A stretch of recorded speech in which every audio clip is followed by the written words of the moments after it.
Yesterday's highlights came in hot. Grab your coffee, your group chat, and maybe the therapist your dad swore nobody needed. The way you handle pressure is the way you talk to your kids, the way you show up at work. That's real. One bad day at work, and suddenly everybody at home gets the version of you with no buffering. Sometimes we drop the F-bombs, B-bombs, and occasionally some truth bombs that make people clutch their pearls.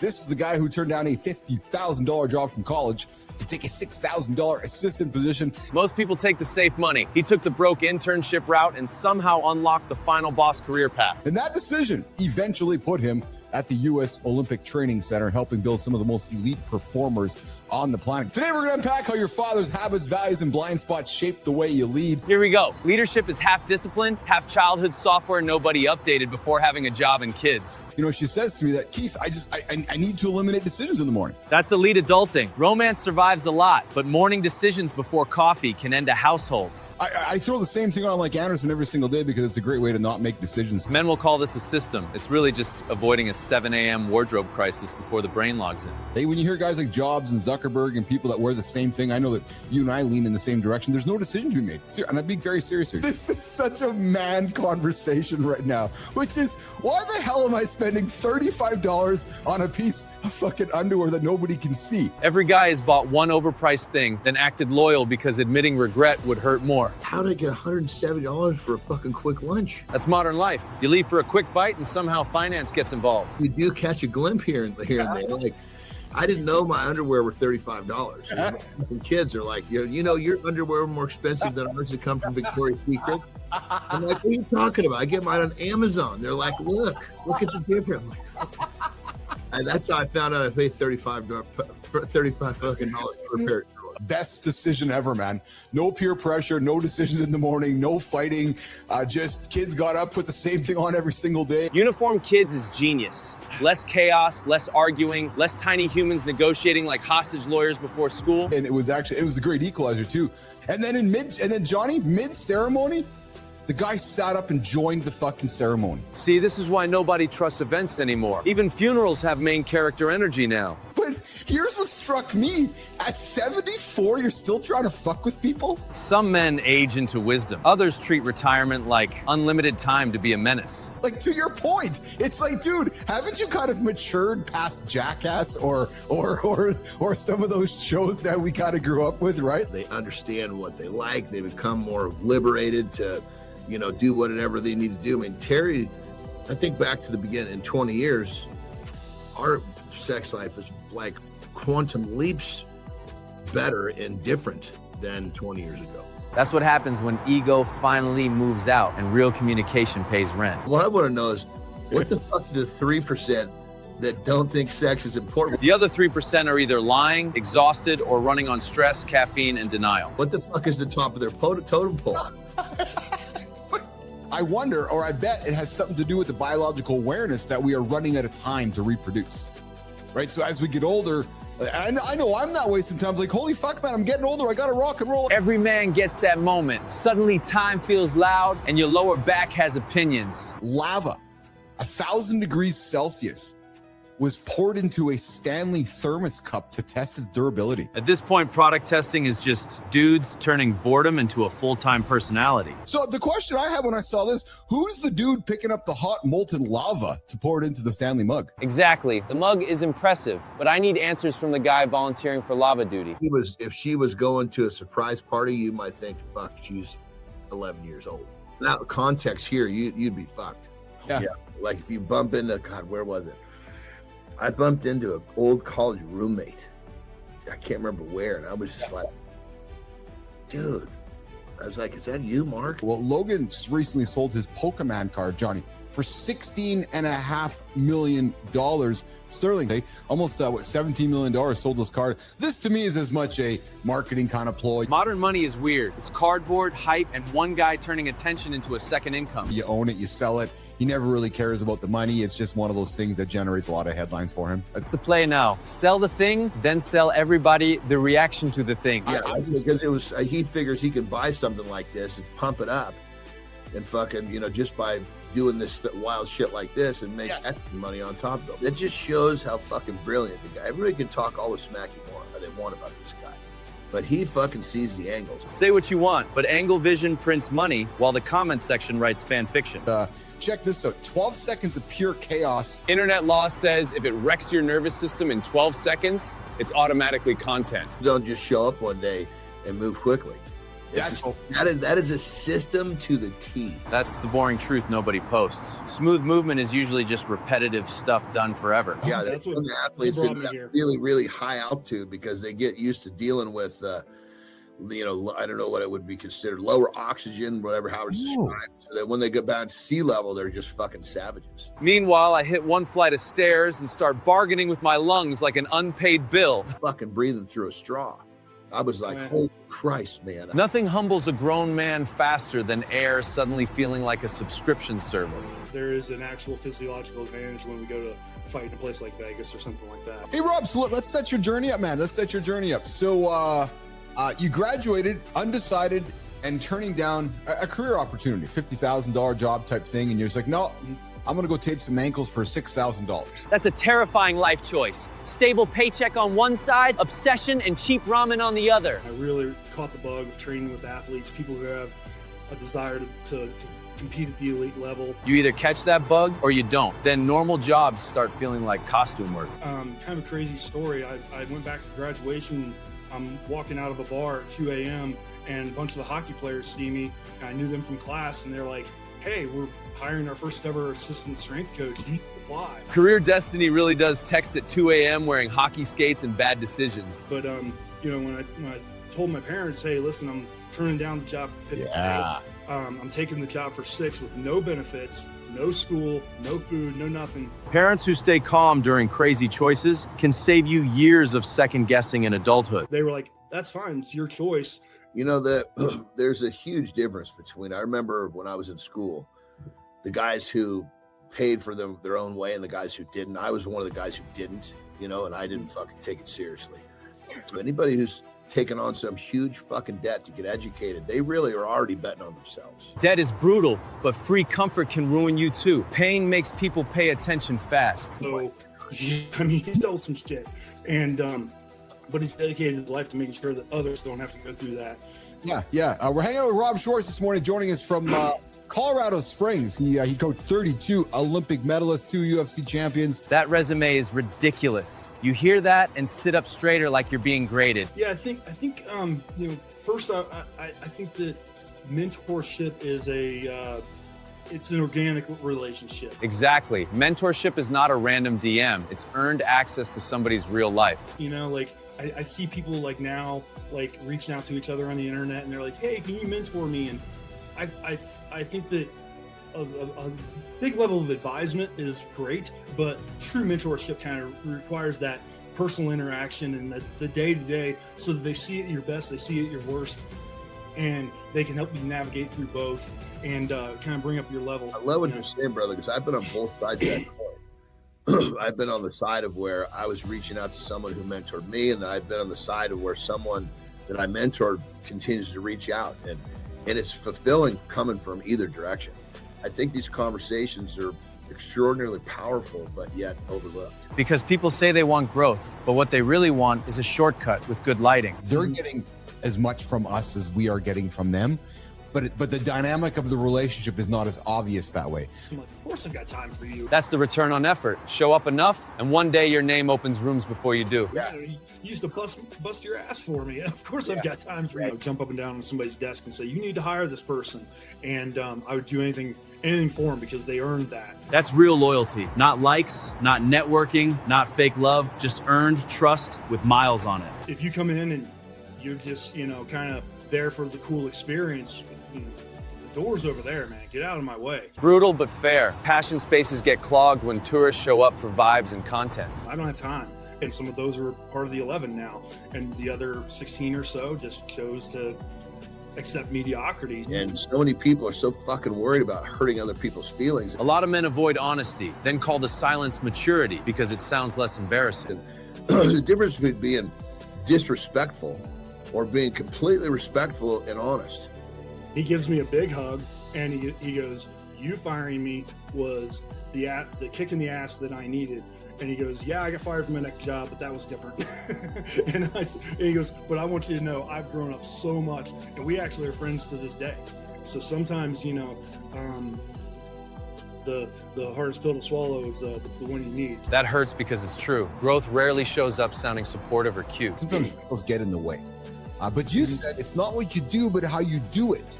The difference is in the details. There should be a very distinct process to setting up. That's life. Tiny setup mistake, huge results, then your ego acts shocked when progress stalls. And if you talk to any of the truly great strength athletes, they'll talk about, like, in all those lifts, they'll talk about foot pressure, hand pressure on the bar.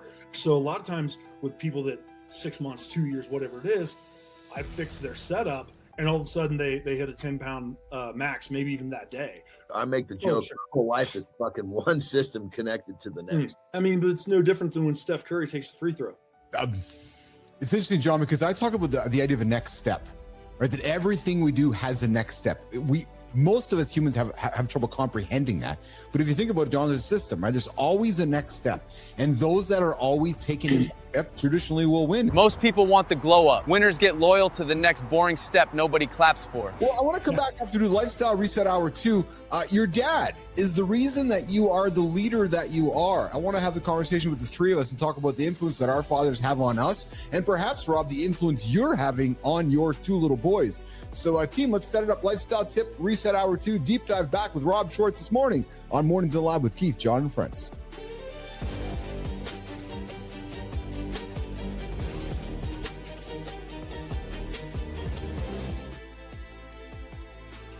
All right, lifestyle tip time. You see, here's the deal.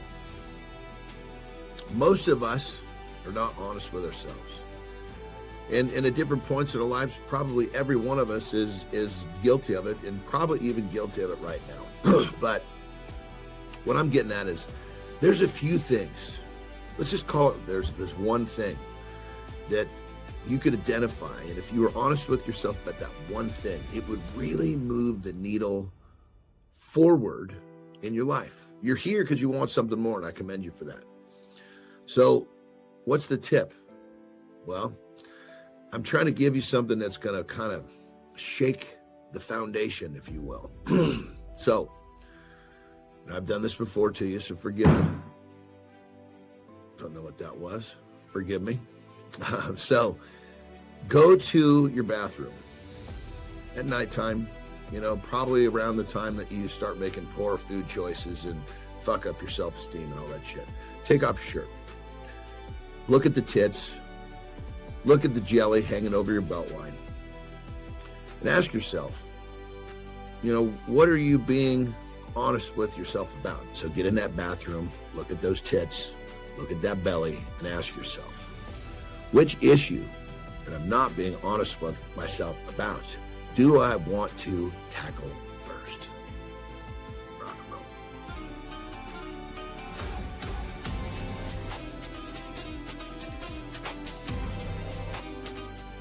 This is the big show where we help men and all humans start their day with entertaining conversation, momentum, positive energy, and just a little reminder to get into the bathroom, lift up your shirt, and look at your fat, flobby tits. I remember as a young kid him telling me, I can tell you're messing this up because you think you're going to get out of it. Well, that's not going to happen here.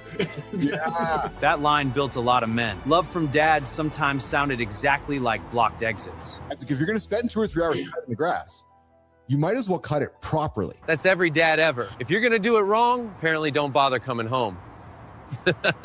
Then he'd come home and immediately put on his overalls and go out and work on the farm and take care of, whether it was taking care of the animals or taking care of something in the garden or something. And our garden was massive. Like I never had a canned vegetable till I was in college. So when he looks over at me and I beat him, I talk to him about, like, you slowed down because you were worried about what I was doing. Focus on yourself and you'll win the race. And Is there a trait of your father's that you are working hard not to repeat in teaching your boys? oh yeah. Yeah. I would say the nicest way of saying it is impulsivity, but being impulsive might mean taking action when action is needed. And if you let those moments pass and you don't take action, of course it has to be the right action, but if you just let those moments pass, you never get it back. That's a good question. I would say if there was a chink in his armor, no, the fucking kids need to fall down and fucking, find their way home. So he came back to school a few days later, did his whole fucking math book. Why? Because he was in the fucking basement by himself. My dad is much of the reason that I'm the leader that I am. That's the whole episode. Leadership is inherited, remixed, then exposed the second pressure hits. You talk about our kids observe what we do, not what we say. So they're having some problems with having people cross the street, pedestrian crossing. So they decided to put these fucking ridiculous yellow bars pop up in front of people. I'm like, that's the dumbest thing I've ever seen in my life. Like, just driving and there we go. We're gonna put up a yellow sign so that the pedestrians can get across safe. That's people's hard-earned tax dollars wasting at that. Ridiculous. It's like when you're fucking serving up a pearl, does it really need to be dressed properly? So if something's anchoring something to the wall, I want to know why. That's my first question. I spent the first couple years of my fucking career just studying what people were fucking doing with this, like, hand placement, foot placement, starting. What was it they were doing that was allowing them to leverage the body position? So I remember actually, watching guys like Tom Snyder and Larry King and just the dudes that we grew up with on TV. I'd sit late at night, smoke a bong or something, or smoke a spliff, and just stare at the fucking screen and stare at these talk show hosts, like the shit that we do now. So the skills and my abilities today aren't by accident. It helps me with focus. There's no question it helps me with focus. That I would say that's probably one of the key drivers. It's an immense focus creator for me. Oh, no, I don't smoke for the show. No, I don't. I just have my coffee in the morning, and this is just natural energy here going. No, I'd say the benefit for me, Johnny, would be, just to break it down, is it creates immense focus for me. Like, I can sit down and I can just get into a zone and get to work and deliver results, right? And that's really helpful for me. I enjoy the crushing the bud and smoking of it, just like your cigar. Like, I enjoy, I go into the garage, I go outside, and I enjoy the process of cutting it, rolling it, and just it's just like your cigar and sitting back and really enjoying it. Because our journey to success starts in our own mirror. That's where it starts. Not anybody else's, your own mirror. And in a world where everything or most stuff can be fabricated, you've heard me say, and I'm going to say it again, live is the only format that can't be faked. But here's the thing. When you're live, it becomes proof that you're there. Regardless if you're rendered like an alligator or a monkey or a monster, you're there, you're live, you're moving, your lips are moving, you're synced, you got a pulse, you're bringing what I like to call presence, human presence. But here's the thing. You cannot generate a real person answering real questions in real time in front of a live audience without the risk, as you've heard me say so often, of being exposed. If you're going to be serious about trust in the next era, maybe you might want to stop hiding behind production. Maybe it's time to stop hiding behind all the production. Maybe it's time to stop hiding behind all the synthetic content, because maybe you or the brand you're working with, or the brands with all the receipts that are showing up daily, weekly, constantly, maybe those are the ones like you that are starting that morning conversation like Cheryl Whitaker or Matt Roof. Maybe it's all those that are going to be out there competing on credibility instead of competing on synthetic trust. And that's the punchline. Real always wins when things get messy. Full show is up next.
Apparently, 57% of young men say they want kids. But women are looking at those same men like, you can't even commit to a group chat, my guy. So this morning, we're asking the dangerous question. Do men actually want families, or do they just like the idea of being dads?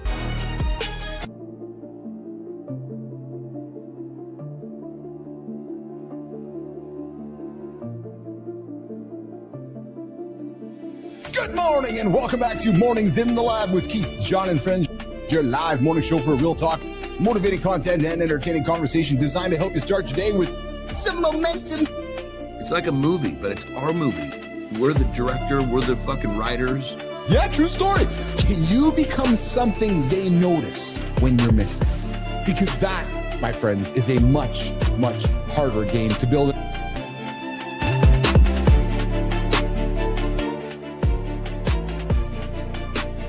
You are no longer competing for attention. You are shaping the attention.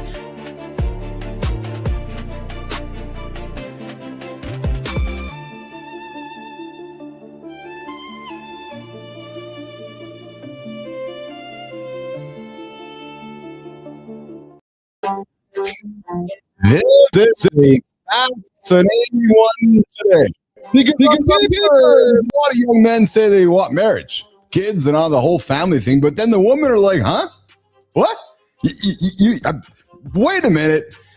Yeah, so what? Hey, but today we're going to dig into what's really going on here and why the gap between what men say they want and what women believe might be getting wider. But first, drum roll, please. If you're up, here comes the volume. Turn it up because it goes like this. Good morning and welcome back to Mornings in the Lab with Keith, John, and Friends, your live morning show for real talk, motivating content, and entertaining conversation to help you start your day right with momentum and positive energy. Hey, just a quick reminder, anybody judging this show, you're judging it? Good. Judge, because we're going to offend you.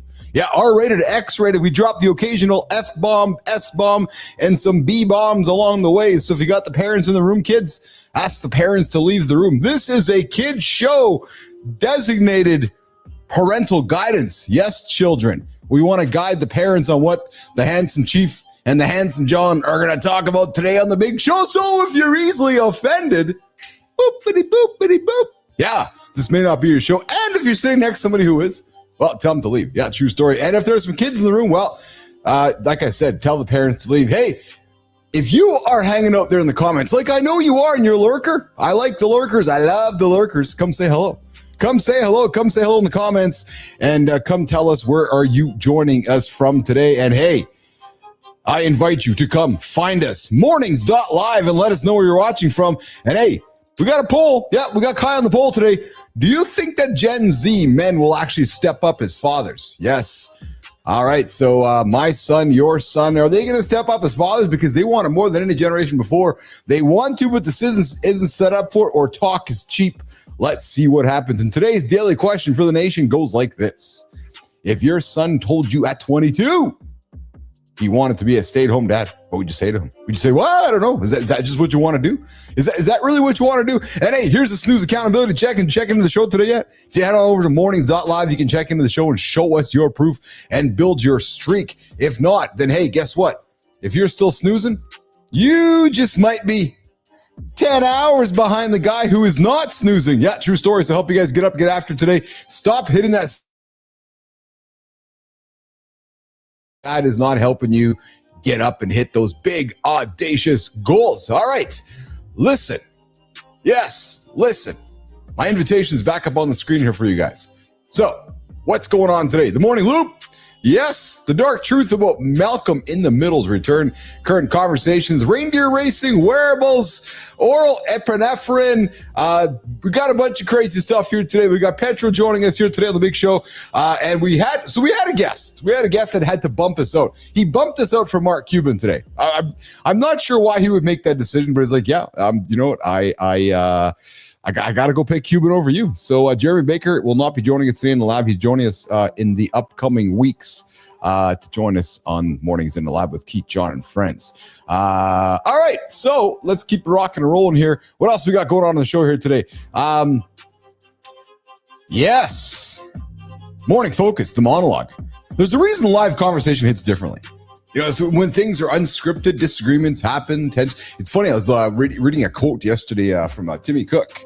He's like, Apple meetings are full of arguments. I'm like, yeah.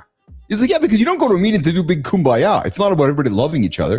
And it's funny, because we humans don't like conflict. We're like, no, I don't want conflict. Nope, I prefer not. I'm not going to address the situation because I do not want conflict. And I would say to you, that's probably one of the reasons that things just don't get done, because humans don't want to have conflict. And is it conflict or is it decision making? So yeah, I was, and that's just what happens when you're doing the polished pre-recorded stuff. It's easy not to go when you're too worried about polishing it. So polishing it, yeah, like polishing the morning wood, eh, Jimmy? So hey, listen, I got a monologue dropping today, live versus pre-recorded, safe, doesn't compound, and of course, our very own Maya Reyes is going to bring another round of conversations from YouTube, Substack, LinkedIn, and across the community. All right, nation, let's get the show going. Yeah, grab the coffee, or hey, do you have a Coke or a Pepsi? I used to drink Coke and Pepsis in the morning. Yeah, before I got interested in the coffee thing, I'd crush like a Coke Zero or like a Pepsi Zero, and oh yeah, that cold, just crisp copper going down your mouth. Yeah, and then I met my lovely Lauren. Ooh, baby, she's just getting after right now in the gym, and she's like, "Yeah, do you got a coffee machine?" I'm like, "No, I don't." She's like, "Oh, well, then I can't stay the night." I'm like, "What?" So first night, drove on over to Ukrainian Tire. And I bought us a coffee machine so that my wife would stay the night and then I would live longer the next day. And that was my introduction to coffee. So there you go. The coffee store with the handsome chief himself, Jimmy, the producer, Barleo. All right, hey guys, listen, I like to say something to get this show on the road. And what I usually say, it sounds a little bit something like this, where it goes, the morning loop starts right now. Hey, Sterling, that underwear talk yesterday stayed with John. Paying $35 downstairs is insane. Exactly. That's luxury no one even sees. That's confidence with a waistband. If I spend $35 on underwear, I'm changing the dress code. I'm wearing it as nostalgic Superman does. Cape stance, hands on hips, full rooftop reveal. Pants first, then underwear. Otherwise, that purchase died in silence. Which brings me to today's expert. I need the bullshit professor to explain that math. Better question, Preston. What's he wearing right now? If it's premium too, we've got a live case study. The morning loop starts now.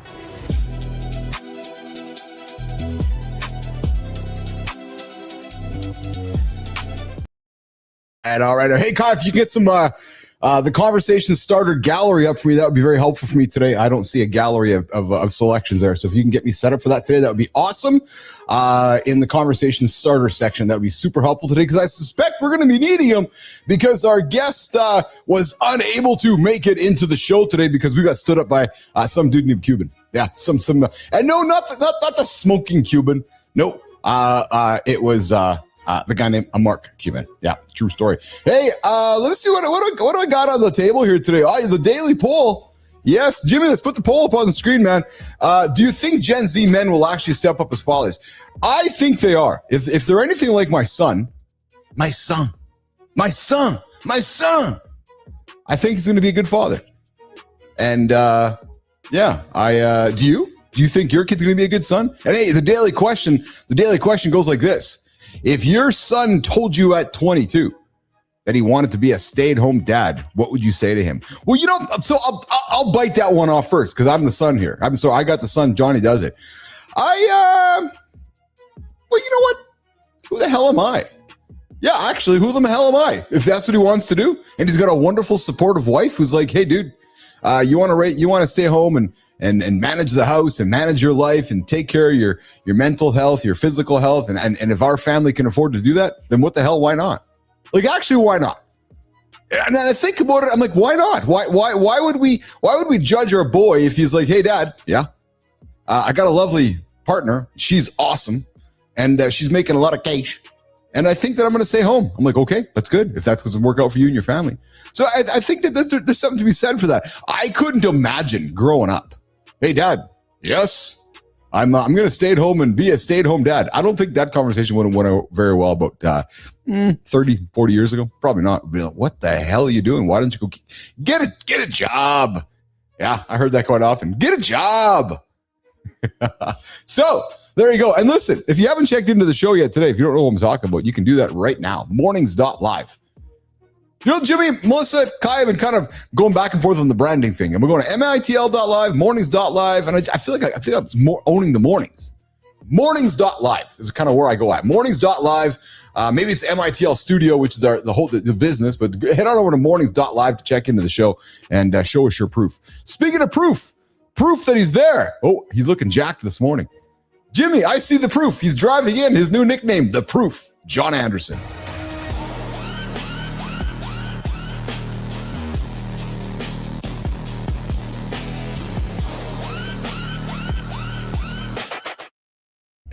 That is awesome. Where is he? That'll fit in the garage, though. Dude, that was awesome, man. Would you do that in real life? You know, I bungee jumped when I was younger. Yeah. I don't know. I mean, I think I'm definitely not one to say I don't do stuff, but I mean, at this point in life, it really doesn't interest me. You're so... That's your fucking catch. Your catch-all doesn't interest me. Come on. When I was younger, that shit I was all over stuff like that. You and me both. When I was a kid, I used to create those. So here's the question then. Here's the question for you. Because I'm asking myself the same thing. I'm going to put on the table for both of us. Is it that we don't have interest in it today, or is it that we know better because we have some maturity, some brains in our skull, and we're like, well, maybe the risk is higher than it needs to be, and I really don't want to have to go and be a part of that risk? we think about this very differently. Because if I thought there was a real risk, I wouldn't even entertain the idea. Well, really? Come on. I mean, you got to remember, dude. I mean, I spent fucking 20 years around the world doing fucking crazy shit. Like that just doesn't. It's not on my Richter scale.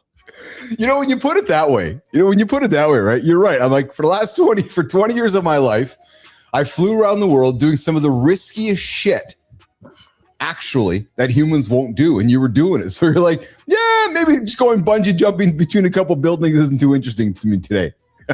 Well, I mean, like I said, when I was younger, shit, I loved that. I used to create those. You know, I would get a piece of rope. I would get like a pulley. Find a rope and a pulley, and I'd string that between two trees, and and it literally create a little ladder to get up fucking high on the tree and go zipping down. But what about when you were carrying bread around? What did you do then? In those days, my interest had completely flipped to lifting weights. Oh, I see. Okay. How are you? You're looking pretty solid today. You're looking jacked today, man. Holy smokeronies. You look good, man. Well, thank you, brother. Yeah. I've been up since fucking Jesus Christ, 2:00 my time. Oh yeah, how come? I don't know, man. I just was one of those. I think honestly, yesterday turned to be a motherfucker of an active day. Not a bad one. Yeah. I mean, Jesus Christ. I don't know if I told you. So I do my morning exercise to wake up. Yes. I actually did a workout before we got on the show. Yeah. Right. I just felt like I needed to squat. So I squatted. Yeah. And then Terry and I went to play pickleball. Then we went to the gym. Right. Yes. And then we came home and fucking had a 2.5 hour life expectancy session. A little nap and a little break in between. We got to a certain point, we got her, and then I said, okay, I'm laying down for a few minutes. I need to fucking rest up a little bit. So it was an active day, and I think I was just like, the motor was just going so hard. I was like, I fell asleep quick. Yeah. I woke up and I was like, oh shit, I don't think I'm going to fall back asleep well. Yeah. Well, your body clearly was like, I'm done sleeping.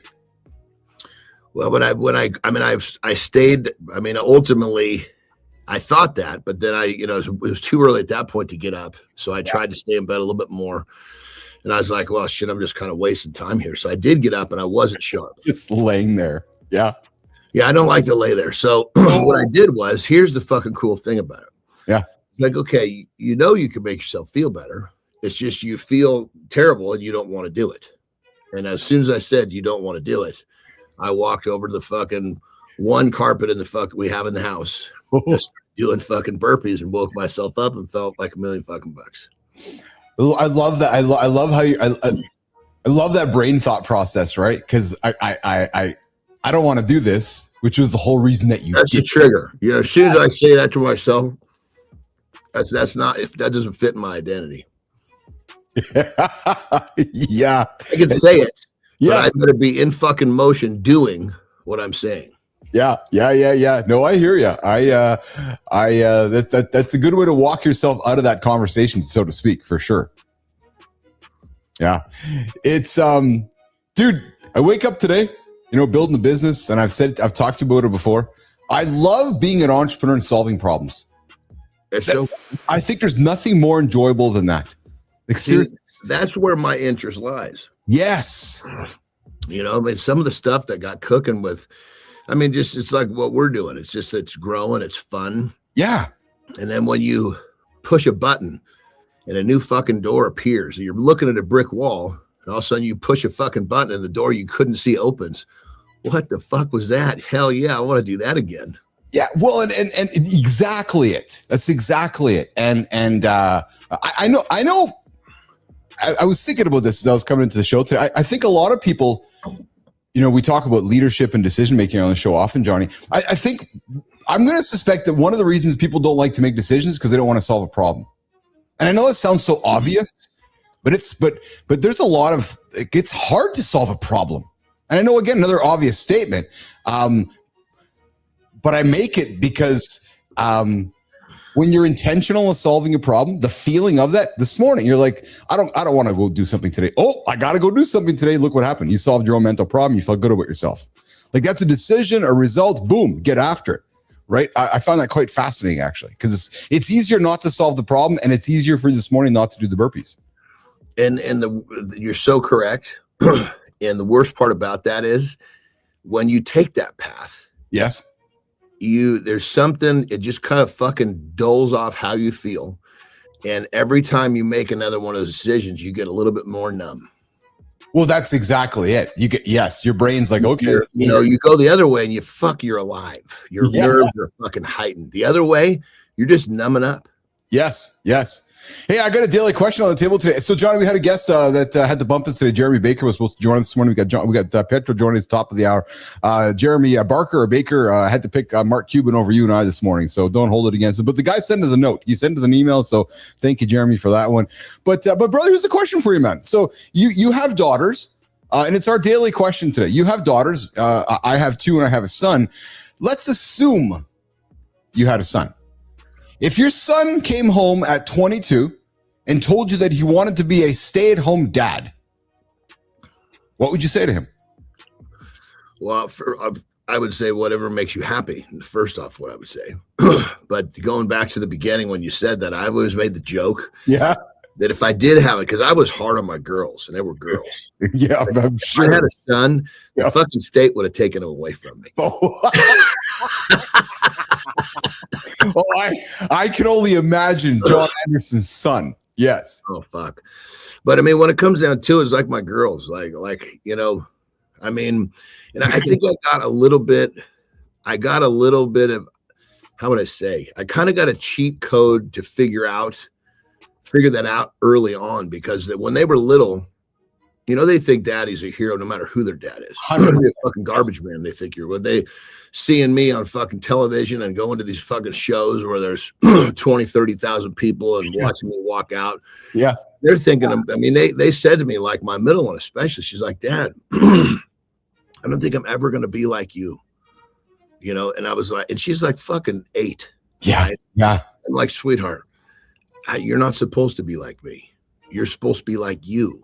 Yes. And whatever it is makes you happy is what you're supposed to do. Is whether you're bagging groceries or you're running a Fortune 500 I didn't say that, of course. She was too young to understand, but I was just making a randomly wide example. I said, you're going to be the best you, and that's all that's important. Yeah, I know. So because she voiced that, it made me see really fucking like through her eyes pretty quick. Like, fuck, I really need to support whatever they choose. Yes. Yes. So, because right off the bat, it's interesting to hear you say that, because I had some of those same. So I have a son, and we know that boys, I think tend to emulate wanting to grow up like. And I guess I'm coming to the table with some accomplishments, and I really intentionally spoken to the children about, the goal isn't to try to be like your dad or be in your dad's shoes or try to achieve what dad achieved. Don't even think about that. No, this is about what you're going to achieve, how you're going to achieve it. This is not about I'm trying to be like my dad, like you just said, right? No, it's not. And I've worked really intentionally to have those conversations with the kids, especially Carter. Like, I don't want Carter thinking that he's got to be tried, like, just like if you had a son, right? You're like, because John, and I've often been fascinated by guys that name their kids Junior or the second or the third or the fourth. Like, I can't imagine that baggage. Could you imagine John Anderson? I'm being serious now. Like John Anderson the second. He's like, okay, so or John Cena the second, or you think about somebody that has like a character about them, and then like Donald Trump Jr. Like, just think about those. Like, you're carrying some fucking baggage, man. Well, dude, what about George Foreman? Fucking named every son George. Yes. Yes. George 2, George. He's got 4 Georges. Like, is that an ego thing in some ways, or is that just so? Is it ego? Is it expectations? I think it's messed up, man. I think you're not. I got to say, the 4 Georges. I think that's pretty fucking unique. Well, it's fucking. I don't know how many there are, but I know there's more than 2. Dude, I'm with you there, but I don't know if you're giving so I think at the time you maybe think you're giving your kids a head start because, well, yeah, you're George Foreman. But I wonder if you're ever actually giving your kids some baggage that they have to overcome. Well, I think that the name, yes, yes, it opens doors. You're giving the name, but never the fucking tools to understand that you're supposed to be the best you. Yes, then I can see how the name might drag you down. But if the parent took the fucking time to help the kid understand, yes, then the name is completely transparent. Yeah, that's a fair point. And let's face it, nepotism exists. Names open doors. But if you can't follow through on the door opening, that name means dick. Like, it means nothing. So, if back to John Anderson, I'm 20 years down the road, I'm doing business, and I've worked with the father, and the father introduced me to John Anderson the 2, and I spent a couple weeks with John Anderson the 2, and if he's not delivering like number 1, you're like, okay, all right, you can't deliver on it. The door was open because of dad, but if you can't deliver on it, then I don't know. You know what I mean? And it's a reflection on the dad too, then, in many ways. Yeah, and I think when it comes down to it, it goes back to, I think the reflection, like, let's just say I did have a son. Yeah. And he wasn't like me. Yes. And he rode my name into some situations and got spit out because he wasn't like me. It's okay, son. You're supposed to be you. So I think it goes back to that whole thing of, it doesn't really matter. And I'm just being the devil's advocate for our conversation. Dude, I'm with you there. Well, it's interesting because I got a comment from Neiman here. Some traditions are really, really, really strong. My dad's dad gave my mom an incredibly hard time about my brother's name.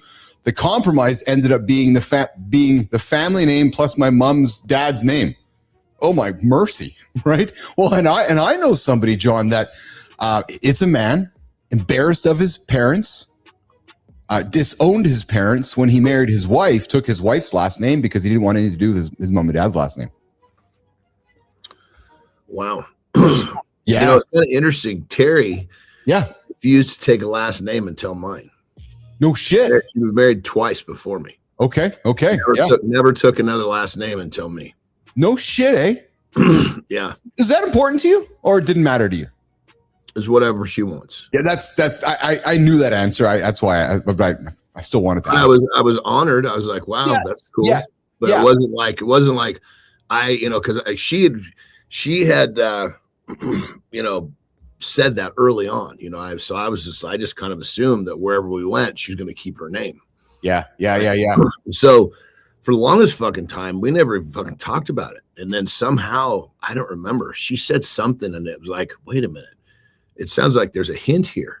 Yeah. And I was like, do you want my last name? And she started to cry. I was like, whoa. That's all. You told me you didn't want that last name. She said, I know, but I didn't know you then. Fucking awesome, dude. I love that. I just got goosebumps. Yeah. So I'm the same way. So Lauren and I aren't married. I want to. I strongly really want to. Are you and Terry married? I don't know if you can see Oh, yeah, this. well, that's right. I knew that. Dude, I'm sorry. I knew No, that. no. I'm saying this is the marriage. This is our marriage license. It's a tattoo. Yeah, no, I knew that. Legally, we're not married. Okay, so Very dude, similar, sounds like. I was just gonna say, I suspect because I think that's what we're gonna do is like, we might go get a tattoo on our finger, the same kind of idea, right? What it's even a white tattoo, so you can't even see it unless I point it out. So hold on, is that actually?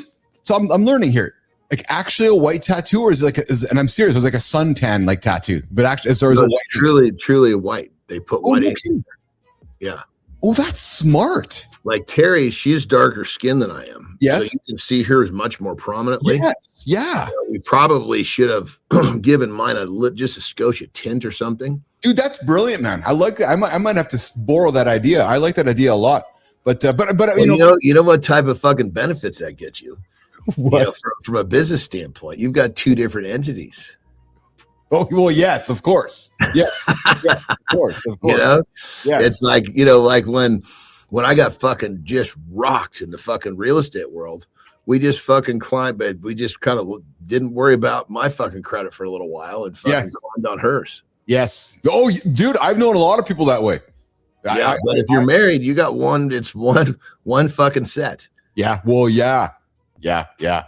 But back to the original question about a boy. I knew you'd answer that way, and I was the same way. So before you got here, I was kind of talking out loud myself. If Carter came home and said, "Hey, Dad, I'm going to be a stay-at-home guy," I would be like, "Well, if that's what's going to make you and your partner in your life happy, then dude, go for it. Like if you guys are good enough, that's what's most important to your family, is going to work best for you. Then I got nothing but support for that."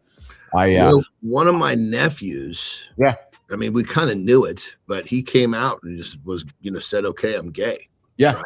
Yeah. There was zero issue with acceptance. Nobody did it, or everybody accepted, you mean? Fuck yes, they did. Yes. Yeah. I mean, Jesus Christ. Realistically, I would have been probably third or fourth in line. But if someone would have made a fucking stink, there would have been a number of the fucking males in our family, fucking that guy up. I have a cousin, Johnny, that I'm pretty confident is, and it saddens me. I think his mom actually took it the hardest, to be honest. Interesting. Well, you're actually supporting what I'm going to say next. So I have a cousin who I suspect is, love him, and if he's listening, you know who you are. Love you, and everybody around you loves you. And it saddens me that this young man, same age as you and I, has lived his whole life probably with that fear. And because I suspect, John, his mom and his dad, most importantly, his mom would I don't want to use disown, but would probably disown. And it makes me sad as a human being, man. Seriously, it does. Listen, if someone wants to pack fudge rather than pack pussy, it's totally up to them. Speaking of packing fudge, Jimmy. But I mean, it's that simple. You know what I mean? Dude, you fall in love with a fucking person. Yes. Which kind of hole do they have is what you got to ask yourself at the end of the day. Absolutely true. There's no ifs, ands about it. Speaking about what also might be true, speaking of packing fudge, Sterling and Preston might put something on the table right now. We're going right to our fudge packers they hear that, they're like begging on the fucking production window. Let me in. I got something to say here. Poop pills apparently are beating. Jesus Christ. Poop pills are beating cancer, apparently. You know what this is? Freeze-dried poop in a capsule. It is beating cancer. Get that away from me. You are not serious right now. 80% response rate. The standard treatment gets you maybe 40. These pills nearly doubled it. So the answer to cancer was inside us the whole time. Take care of your gut. Fermented foods. Fiber. Cut the processed garbage. Your body is the weapon. Start treating it like one. That we're talking on the screen right now. Dude, the crazy part is that the voice is a little goofy, the face is a little lost, but the crazy part is it picks up, and I see this in myself, so I see it in my AI. Yeah. The imbalances. Like I've got a fucking goofy nerve in one of my arms, so one of my arms is smaller than the next, and I can fucking see it. I can see it in the AI. It's crazy. So it literally picks that shit up. There was 2 clinical trials out of London Health Science Center, and they tested fecal microbiota transplant capsules. They're actually crapsules. I was going to say, what was in that fucking thing? Before you're going to go swallow that. Yeah. So, I want to see here. I want to see what is actually in this thing. Oh, here we go. These capsules are made from carefully screened donor fecal matter. So I was afraid it was a fucking shit capsule. That's fucking foul, dude. It is. It is. That's exactly it. I mean, you could see by the way they look at that thing and just, oh, Jesus Christ. So, you know what, dude? I'll just fucking eat properly, drink my water, and make sure that I don't have to eat someone else's shit to fucking right my track. Yeah, but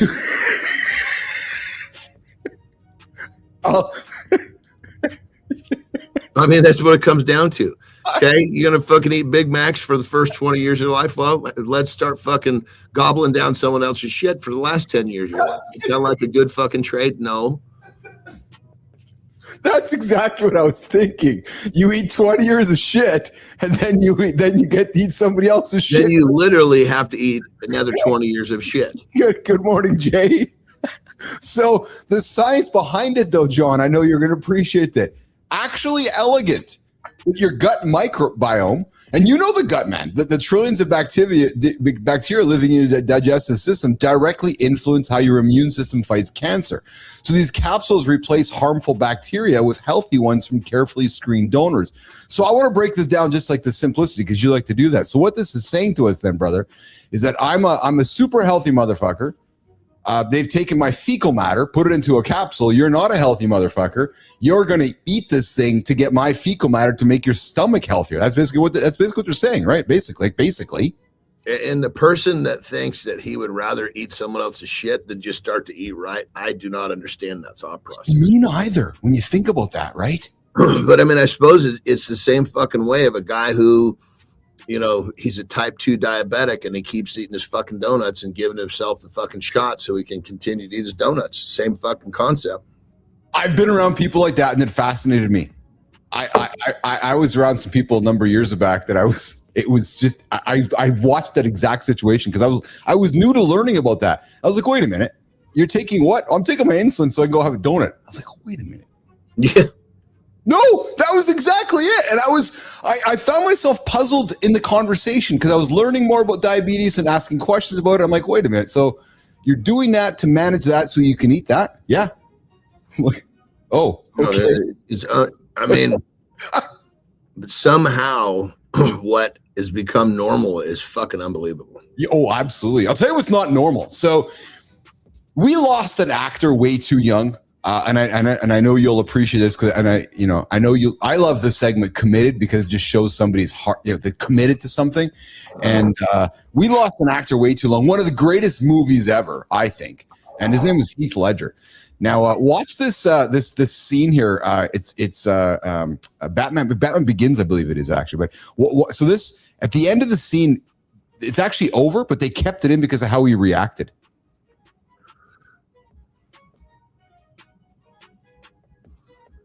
All this here.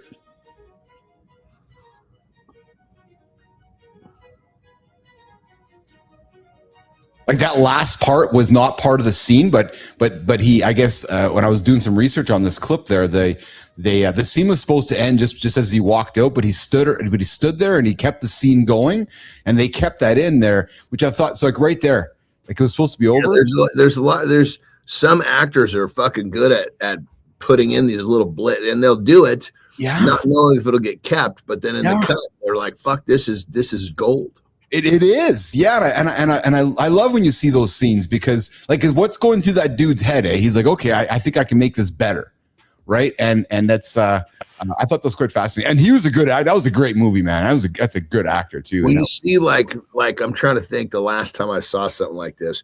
Yeah. Was at the end of a movie, sometimes they'll show the funny clips, right? Yes. The one that comes to mind is the little comedian, little black dude, funny as hell, turned actor. Oh, Chris Rock? No, that's an older one. He's Kevin Hart. Here we go. There we Yeah. go. And with Dwayne Johnson. Yeah, and they were doing this fucking scene, and they kept laughing, but it was like these little things going back and forth. They were kind of getting off script, and they were giggling. But I guarantee these guys are thinking something's going to stick here. Oh, absolutely. Yes. Yeah. 100%. Hey, so remember a couple weeks back, I talked to you about Polymarket. I got a clip on Polymarket, but then I want to talk about it with you because I was doing a little bit more research on it and just learning about it. And I thought it would be kind of something we can talk about too. So if we remember, Johnny, I was talking about Polymarket is like this online, it's predictions. It's a predictions market. So they're choosing words. It's not betting, even though it is betting. But they're calling it predictions. They're not calling it futures. They're calling it predictions. And Polymarket is a predictions market where you can make a lot of money. And a bunch of people, there's some controversy, and predictions aren't part of the SEC. So it's kind of like the gray area. It's kind of like peptides. Everybody we know about it, we talk about it, but nobody really is like, where does it land? So this predictions market with Polymarket, they put something on last week. It got pulled down because they were asking humans to predict when a nuclear detonation was going to happen. And Jimmy, don't run it yet. But 2 weeks before that, a bunch of people in the States made a shitload of cash, John, because of the war in Iran. They correctly predicted when Iran was going to get bombed. So I want to show you this clip, and then I want to pull Polymarket on the screen so you can see it, because I know that you might be curious about where this lies in your interest. I think you might be curious about it because it's actually quite fascinating. I think we just briefly touched on this. Yeah, that's exactly. That's why I wanted to pull it up here. So Jimmy, let's run the clip, and then I want to talk about it with Johnny.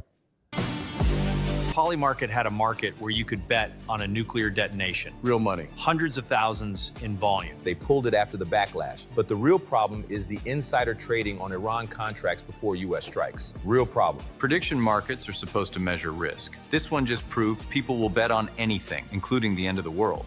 Keith, put it to John. Would he bet on a nuke going off? Actually, don't answer that.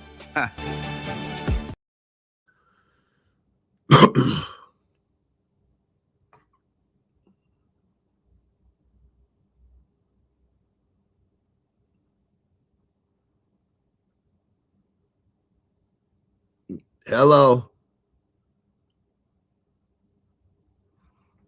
Got no sound, babe.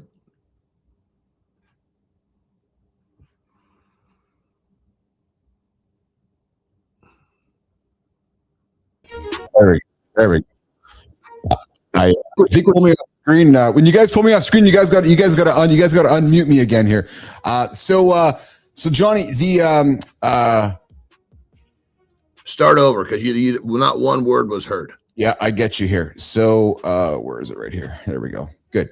All right. So the event was titled Nuclear Weapon Detonation Buy, and it allowed people to bet on whether any nuclear weapon would be detonated anywhere in the world within specific timeframes. Jimmy, if you can put the Polymarket website on the screen, I'd like to see that actually, so we can talk about it. But before removal, traders had staked over $800,000, about $2 million, which implied probabilities at one point around almost 25% that there was going to be a detonation by the end of year 2026. The interest surged after U.S. and Israel strikes on Iran.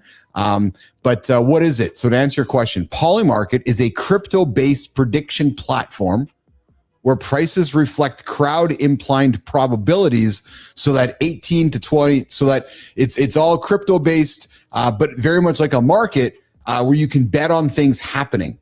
Right. So they quickly pulled it down because it's obviously a controversial thing. But, I find myself, when I talk to especially bros out there, always being asked, well, hey, you on Polymarket? You checked out Polymarket? What are you betting on Polymarket? I'm like, holy shit, man. Like, it's a thing. It's actually quite a thing where people are constantly asking what's happening on Polymarket. Are you betting on it and so forth? But it's interesting. Like, you can see here breaking news. Will the Republican Party win X? Will the Fed increase this? Like, you can predict everything. U.S. forces enter Iran by, like, everything you can actually predict, John. And it is big money, man. Yeah, I honestly don't know how I feel about that. Tell me. Yeah. So yeah, let's talk about this. What when you make that statement, what do you mean? Well, I'm understand the idea behind the person or the institution or the company that's doing it because it's a money making thing. Yeah. But it's like, God damn it. It's like, it's just, there's no way to stop something like this. You can't stop fucking horse betting. You know what I mean? But it's just like, Jesus Christ. It's like, now we're betting on fucking war. You know what I mean? Dude, that's why I wanted to have this conversation, because I feel the same way. And we had a conversation, if you remember, a few weeks back that, our boys, our girls and boys, everywhere they look, they're growing up in a betting world. Bet on this, bet on that. It's bet sports has turned into is a betting industry, right? And then you look at Polymarket. Polymarket is basically taking all of society and betting on something. For example, will John show up on the show today with a white shirt or a black shirt? How many times will Keith say Bobo's nuts or something? Like we're actually moving into a world where everything can predict or everything can be monetized through prediction. And I, like you, I don't know how I feel about that, actually. Yeah, I mean, it's, I guess to a certain extent, it's like, going back to interest, I don't have a lot of interest in this because it's like it falls back to, I really try to stick with the things that and I get caught in shit like this here and there. I'll fucking, because I call it a bet on like meme coins and stuff like that. Yes. But it's like, I really try to stick to if I don't enjoy if I'm going to make money, I want to enjoy the process. That keeps me in a much happier space. Yes. Yeah, I just feel like I'm my existence is more pure. Well, it's fun, John, because I've talked to a fellow a couple of days ago. Like this is kind of like a really thin layer of prostitution or something. No, I mean? Dude. I had a coffee with a fellow a couple of days ago that's day trading and Polymarket trading. And I'm like, how are you? He goes, oh man, my anxiety's through the roof. I'm like, no shit. Like I couldn't imagine living my life looking at this screen, fucking. And I've tried that shit. I'll be frank with you. I did some day trading, kind of like bullshit like this, trading Bitcoin and all that a few years back. And back when NFTs and was railing, I was a FOMO anxious soul for a while there, man. Seriously. And it develops your FOMO. Oh. I stopped. I put the phone down, got it on my accounts, and said, no, this is not doing any good for me. Not doing any good for me at all. So, hey, I got some Steve Jobs words to wisdom right now, some timeless wisdom. And we've talked interest. Why loving your work, and I talked about solving problems, why loving your work is key to persevering through a challenge. Some words of wisdom this morning from Steve Jobs. You're going to fail. So you got to love it. You got to have. You made a comment a couple of days back about our last week, whatever it was, that moments, and we get caught into a moment, get all excited, dopamine's flying. Business thing right now, and because I was talking to John, and John got me all excited, and Keith talking to me got me excited. I'm going to go home today and start my business, and then that moment fleets, Johnny. It fleets. I'm sorry. The moment becomes a fleeting moment. I've been thinking about this, and that to me tells me that wasn't your true interest. You got caught up in a moment that there was no reality around that. You know what I'm saying? Like a true interest goes far beyond the moment where that spark happened. You came and you saw John speak on stage, and you left that event, and you got motivated by something he said. So let's play the common man. I agree with that for you and I. Yeah. The common man gets all revved up and he believes he can. Okay. And his RPMs settle down. Yes. Believing. He's still very interested. He just doesn't believe. You can be very interested in something and not believe, and you're having a hard fucking time. I never thought about it that way, but you're right, eh? Yeah. That self-belief, the limiting belief, isn't it? Yeah, I mean, most people, their limiting beliefs are fucking run deep, and they don't even recognize it. No, they don't recognize it. Or don't recognize a limiting belief. And there's days I don't either. Actually, there's days that people will remind me of. It's like, come on, dude, smarten up. You have some skills that you're discounting yourself for, right? I make the joke, but it comes down to the fucking truth. when I was young, I was just dumb enough to believe I could do it. I swear to God. Yes. Yes. I mean, when I was young, I remember many occasions like believing that I was really good at something and figuring out later, dude, you fucking suck. But I got good at fucking believing. Yeah. Well, belief's a powerful thing. Oh, brother, fucking A, because then you connect hard work with that belief. You know, many people will learn how to work hard, but they never really learn to believe. Well, you know, so okay, let's stay here then. Belief is the ultimate then. Let's think about it. We've been graced to have some pretty incredible people through our show that have done incredible things. And whether they believe in God or Allah or whoever their own God, their own person, Jesus, whatever, their own mirror. If you think about it, John, the common theme from all the persons that, like the people that have done some crazy things on our show, has been belief. And often, let's be honest here, often that belief has been in Christ or in faith. But to your point, it is this unequivocal belief in something. Yeah, and I was gonna say, and I say all the time, yeah, belief's a skill. Yes, you got to fucking start believing in something. So yes, and how to believe. Believe in the simple things. Believe in the easy things first. I never thought it was a skill until we started talking and hanging out and you presenting it that way. And then because anything you got to practice anything that you can keep. Well, that's where my eyes got open to all the people that we've again been fortunate to have been graced on this show, that their belief is in a higher power, whether it's Jesus, whether it's God, whether it's faith, but there's this belief. And to your point, that belief is cultivated by reading the scripture and getting up and spending time in church and practicing your faith, practicing faith. When you're practicing faith, you're practicing belief, aren't you, John? Really? Yeah. When it comes down to it. Yeah. I mean, many people, they use a religion as their, that's their anchor. Yes. Because they believe, makes them feel like they believe that things are going to be okay. Yes. They believe that their path is already set for them. Yes. And because of that, it puts them into a better state of vibration, which means they attract. People don't understand the way you vibrate is really the law of attraction. No question about that. I agree. Connect those dots. It's like when you vibrate with anxiety, you fucking pull in other people with anxiety. Nobody that fucking is on like a high vibration, meaning really fucking calm and serene and just sees things clearly, wants to be around that fucking guy that just won't fucking shut up because he's so fucking anxious. He's got to talk to him. Yes. Talking.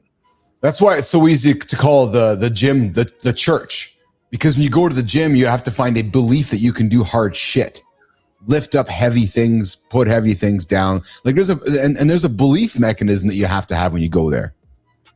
Well, I wouldn't say have to have. People go there all the time. They don't believe shit. They go there and they just fucking show up and wander around. If you want to make progress, you have to. Okay. Well said. Yeah. Well, way to reframe that for sure. Absolutely. Yeah. Yeah. But yeah, the idea of the church being because that's where you build that's where you could build self-belief, looking in that mirror, getting after big goals. And that's what and then you do it again and again and again. That place becomes that safe place for your beliefs.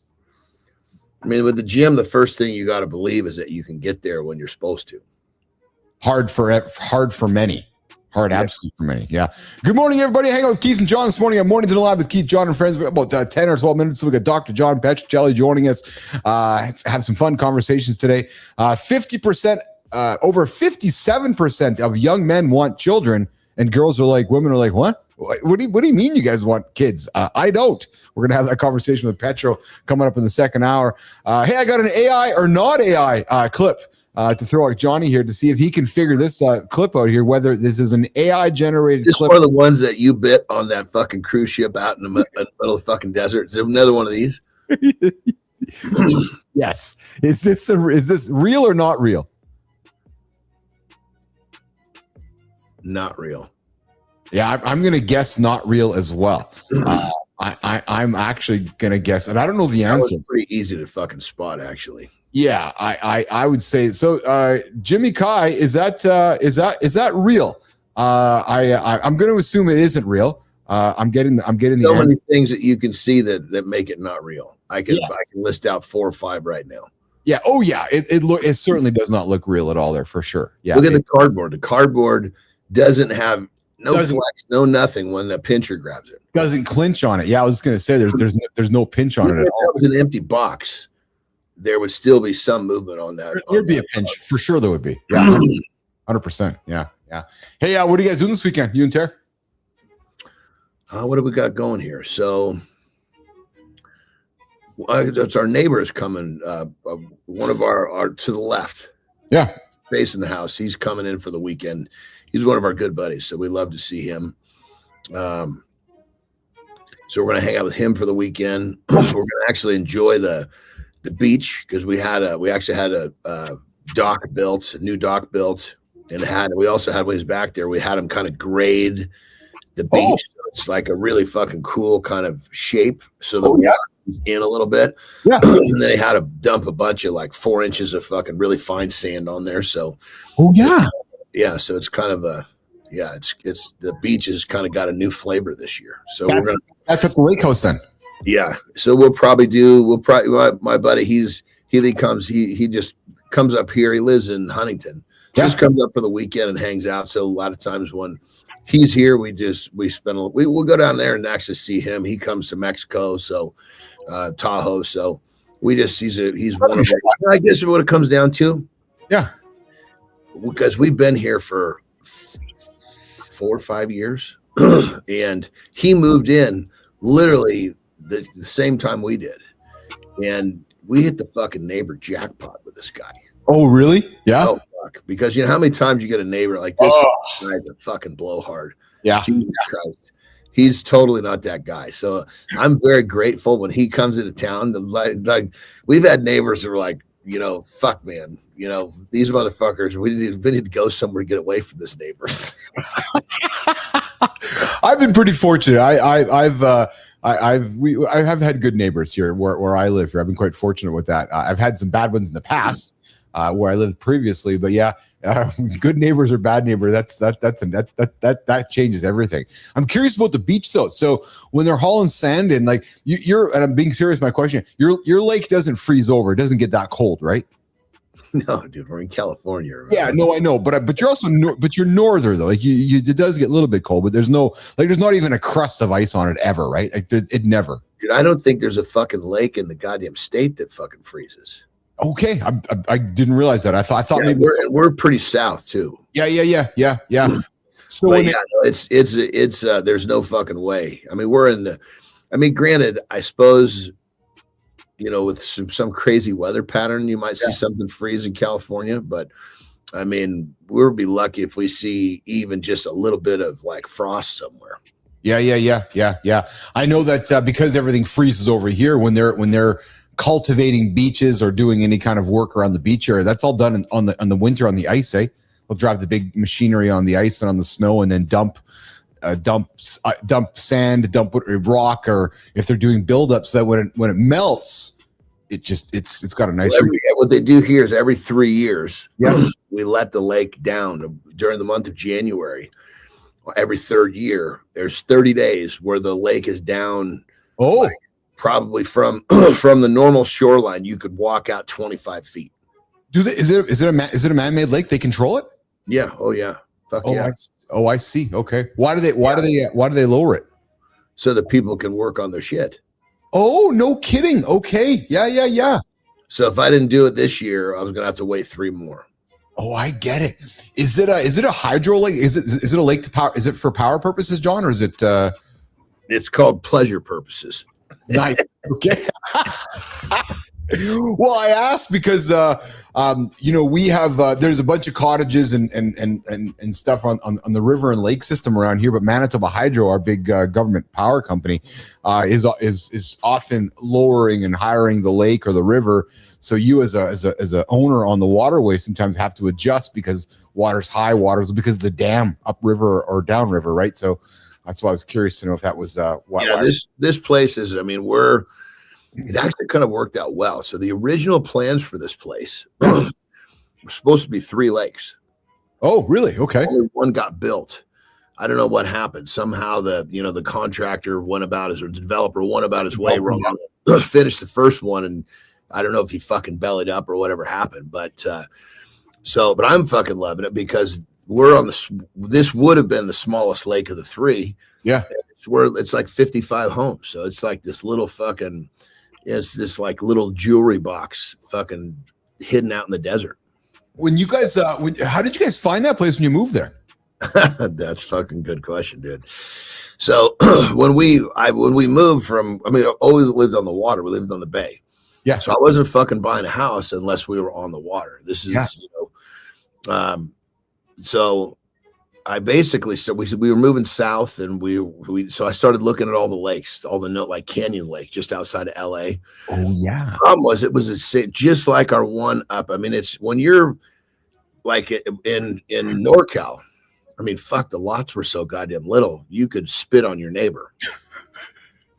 They were close together because the real estate is so fucking expensive. Oh, can't imagine. Area ridiculous, and so your plot of land is just fucking big enough for your fucking, like our backyard was, you walked outside onto a deck and it went right down to the water. Nice. But there was no space.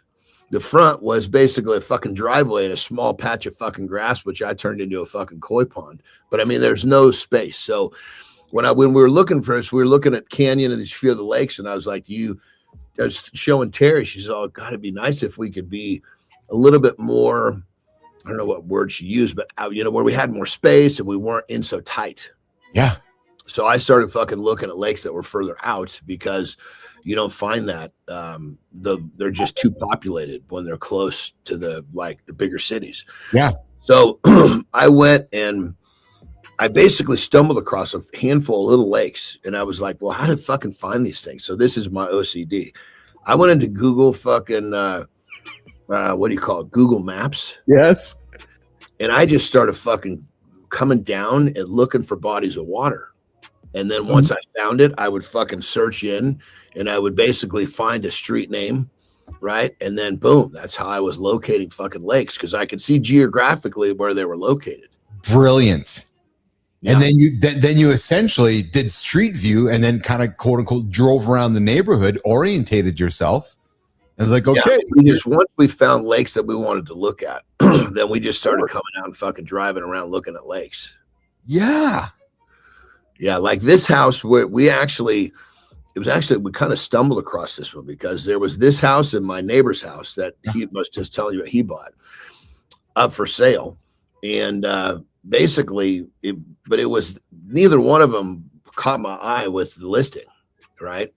But I was like, I want to see that lake. So if another house comes up, so we came in to look at this house with no purpose of buying it, just to get so we could see the community. Yeah. And I got here and I was like, holy shit, the guy, and I realized later the guy that fucking that sold it to us, that we bought it from, he took the pictures and listed that himself because he didn't want it to sell.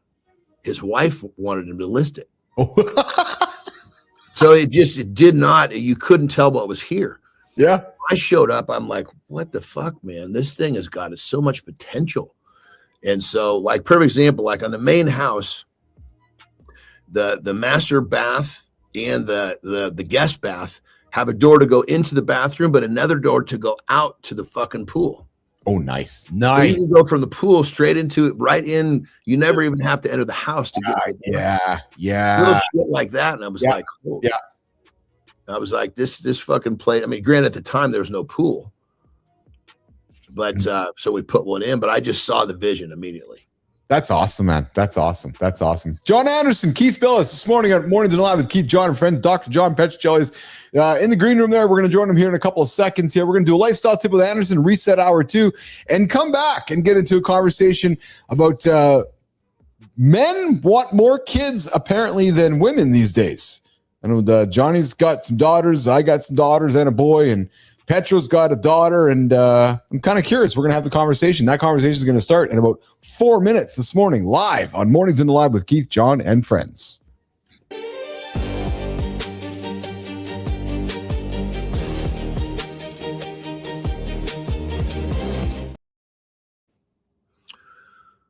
All right, we all are looking for a better quality of life. And sometimes that better quality of life comes in how we feel. You might have lost some of your quality of life because you're stiff. Maybe you got some joints that are just don't work like they used to. Maybe you've got just aches and pains that won't seem to go away because you've gotten a little older. Well, I'm going to talk about a quick fix. I'm going to talk about a peptide. I'm going to talk about a peptide that I personally has helped me a ton, that has helped so many of my friends, family, and clients. Unbelievable. There's actually two, and it's widely known as the Wolverine, which is basically TB 500 and BPC 157. So I'm going to give you a couple of quick testimonials of basically shit that this stuff has done. So I actually thought that I had arthritis in my wrist from all the years of heavy training. So I actually wasn't doing standing bar press because it was just jacking my wrists up. I basically cranked up my dose on the Wolverine or the BPC TB 500, and my wrists don't hurt anymore. I can overhead press, and I don't even use wrist wraps anymore. I had a nerve that was basically had been jacked up from doing too many suplexes or getting suplexed. In wrestling, when you're giving or taking, you're landing on the back of your neck. So my right arm, which actually is had a nerve issue, I can't say it's gone, but it was literally, you could see it atrophy just a skosh. Most people can't see it, but I can either way. But it started falling asleep because that nerve was getting impinged. So again, I cranked up the Wolverine, and about 2 months later, my arm's not going to sleep anymore. Here's an interesting one. My biggest pit bull, Midas, you see him in some of these AI generated videos, the big thick son of a bitch. He's had a really bad issue with the ear infection. And the problem the vet says is that the inflammation won't go down far enough for the fluid that's in there to drain out. And we've had it put to sleep. We've done everything we can. And they're like, we don't know what to do. So I was like, well, I'm taking this shit in my own hands. So I put him on the Wolverine. And 2.5 weeks later, his ear starts to drain. Now, what's happening with this is it's massively reducing inflammation. Think of it like this. It's healing shit you don't even know needs to be healed. Now, what is this? Peptides in general, they are, excuse me, they're basically messaging molecules. We already have these in our bodies. As we get older, the message that says heal, that says reduce inflammation gets weak. So when you use a peptide like the Wolverine, BPC 157, TB 500, you're basically saying to your body, hey, remember when you were younger, you healed much faster and you reduced inflammation much faster? Let's do it like you used to. And bam, you start healing faster. So the tip is this. If you're feeling like you've lost quality of life because you're sore, because you've got joints that are bugging you, maybe you're just inflamed as a whole because you haven't taken care of yourself. This peptide may be the answer to your quality of life. And remember, this is not medical advice. This is me sharing my research with you. And I share my research with friends, family, and clients, and now you guys, and they all have amazing success. And my bet is you will too. Rock and roll.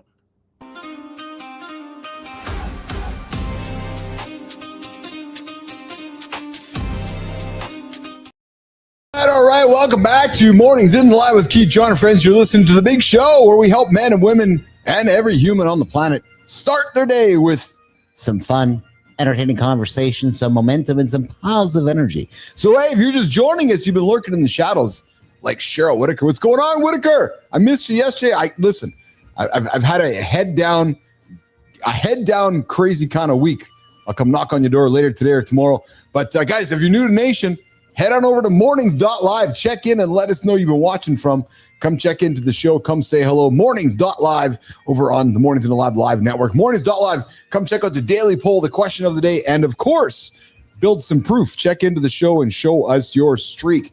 All right, guys, coming up, we are going to get into the deep dive. Dr. John Petchow is going to join us. We're going to have a conversation that apparently, more men want kids than women. And that conversation is going to start here in a quick second. We're going to get to the morning focus at the bottom of the hour, and then Maya Reyes will join us for the community corner in about 40 so minutes. Jimmy, let's get into hour 2, and that conversation starts right now on Mornings in the Lab with Keith, John, and friends. More young men now say they want kids than young women do. Sounds wild, right? If that's you, stay right here. It's not that women hate family. It's that the offer looks unsafe. They're not doubting babies. They're doubting the deal. And the deal has receipts. Her sleep disappears. Her career takes a hit. Your someday turns into her daily load. Quietly. New rule. Wanting kids is a sentence. Being safe to build with is a pattern. You don't get credit for intentions. Only proof. Do one thing this morning. Pick one invisible job and own it. Put it on your calendar. Do it without reminders. Every time. We'll show the mistake and the fix. We'll show the rule that changes the math. So parenthood feels fair, not a trap.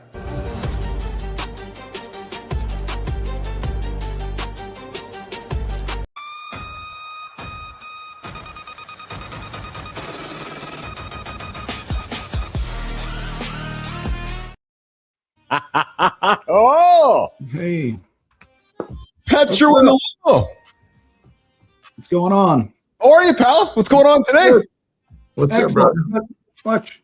Just doing a little more reading of assholes. And tell us about that. What have you learned about assholes in the last? Well, I actually learned that the people standing in line At the bank? waiting, well, banks or Post office? grocery stores and all that. Yes. John said last week he thought they're actually dumbasses. Yeah, those are dumbasses.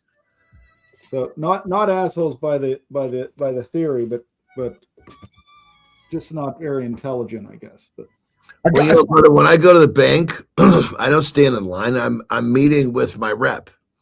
When I go to a post office, I'm going to a post office that has no line.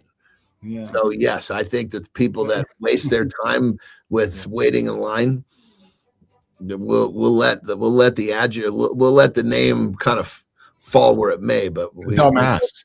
we know the topic where if we.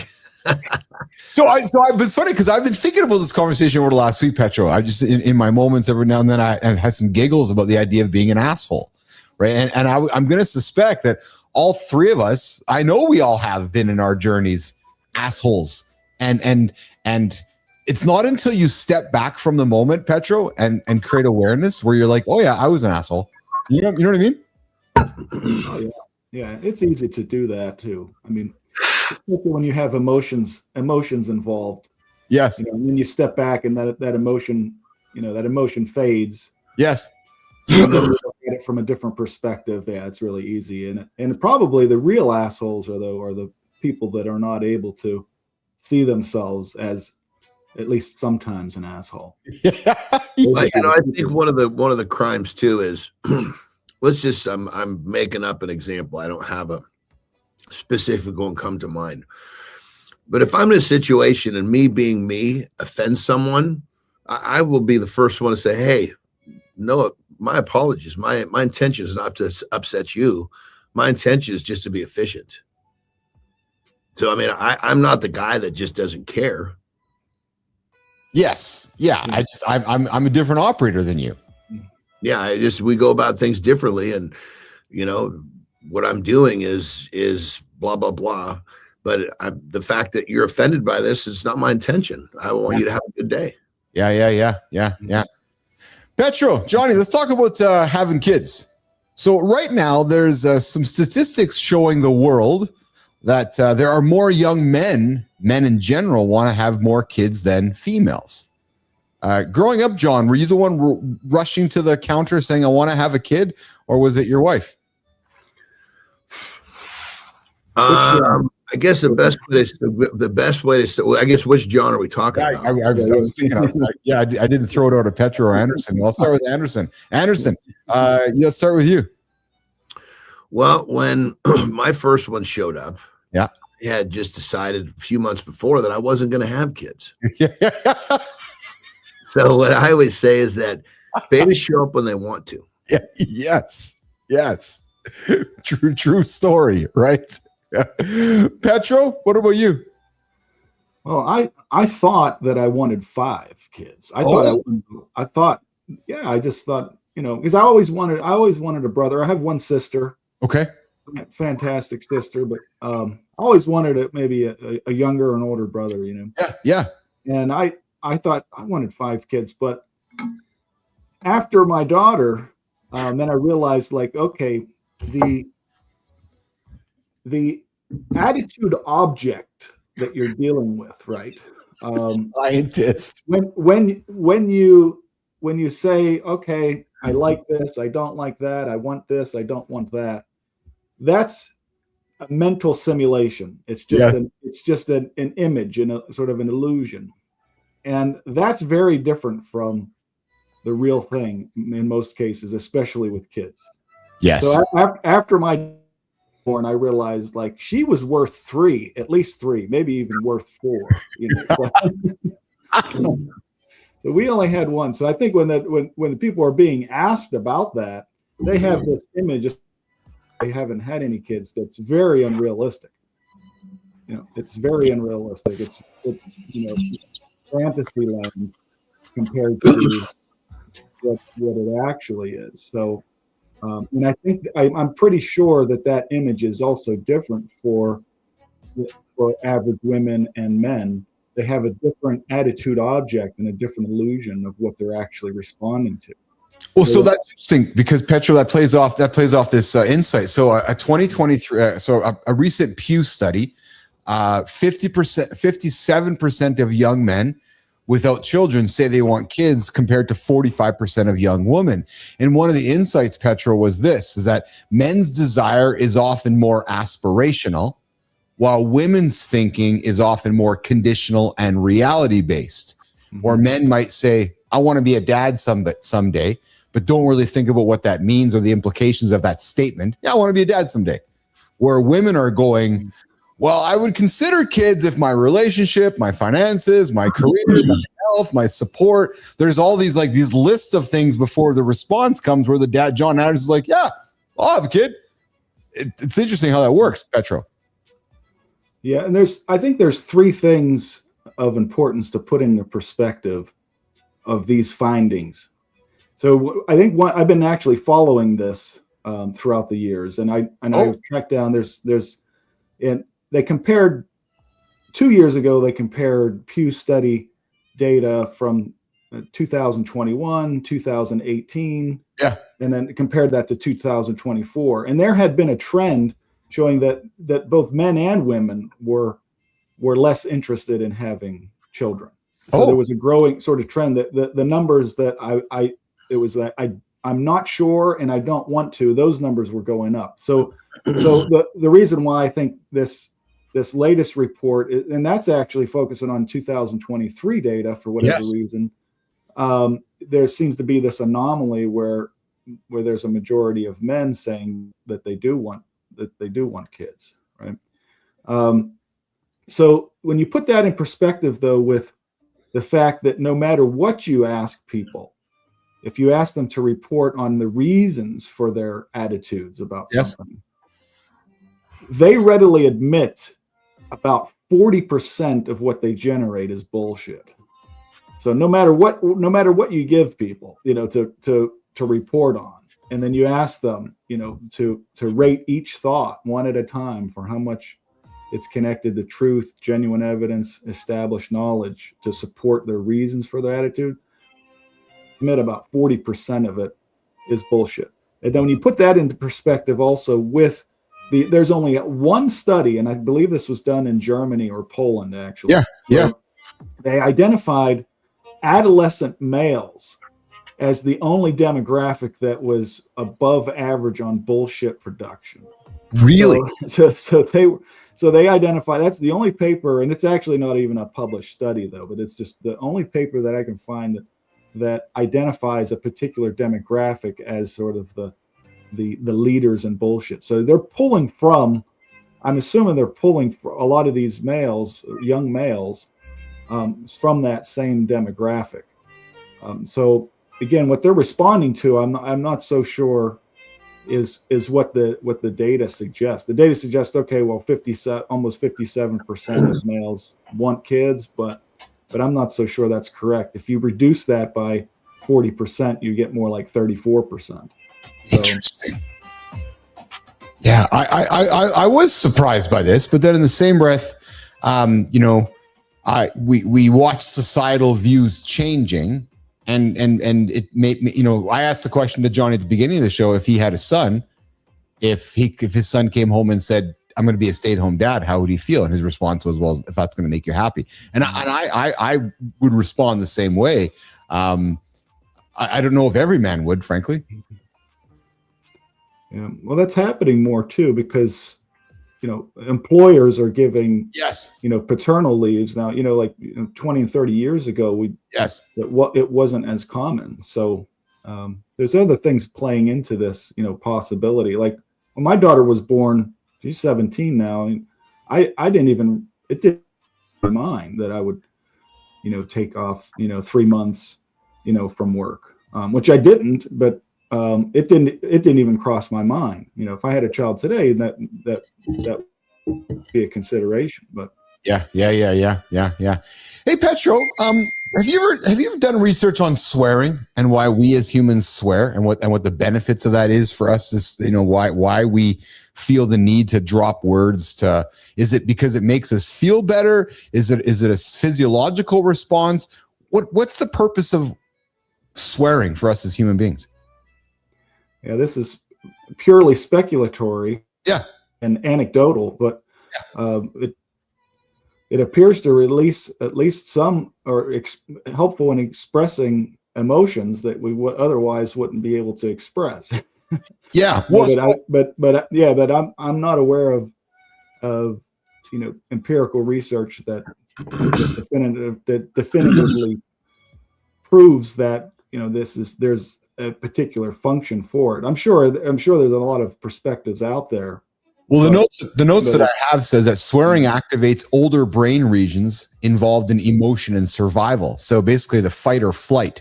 So for example, when Anderson is swearing, or Billis is swearing, it's an emotional response. That makes a lot of sense, man. I swear so much less now than when I was younger. Interesting, because you have more emotional awareness. Yeah, I mean, I what you said kind of rings a bell. I mean, I lived in more of a fight or flight state when I was younger. Oh. Yeah, I mean, especially like Terry actually was the one who pointed it out. She's like, when you were competing in strength, you were a very different creature, and it just because you're just dealing with shit that is just like. It's almost like you feel like you can't let your guard down because you got to do something else that's just like, that's going to be so out there, so painful. You're just it's just easier not to feel. Yeah. Well, so there's some experiments, and I don't have the empirical evidence, Petro, per se, but my notes here, experiments where people keep their hand in ice water that repeat a swear word increase pain tolerance versus using neutral words by a large margin. You're nodding to that, Petro. Yeah, typically there would be some demonstration that it's functional, and so I'm not surprised by that. Almost any behavior, you can usually draw it back to some function. Now that might be short term. Typically, it's a short term function, but they can be also long term. And they can also appear to be, positive, for the individual in the moment, but it may come with consequences. But most any behavior or any kind of thought process is usually there's evidence that you find that it's functional in some way for survival and longevity. So when you say functional, that's like, so I Or beneficial. Yeah, I banged my thumb with a hammer. Fuck, that's my function. That's my response. Is that what you're saying, basically? Essentially, yeah. I mean, that's an example.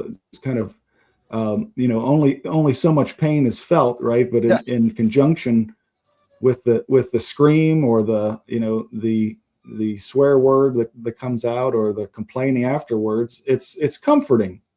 Yes, to the individual. So I think it'd be relatively easy to demonstrate that, because then if you ask afterwards, about subjective experience, I would suspect that it would be relatively positive. People will keep their hand in ice cold water longer if you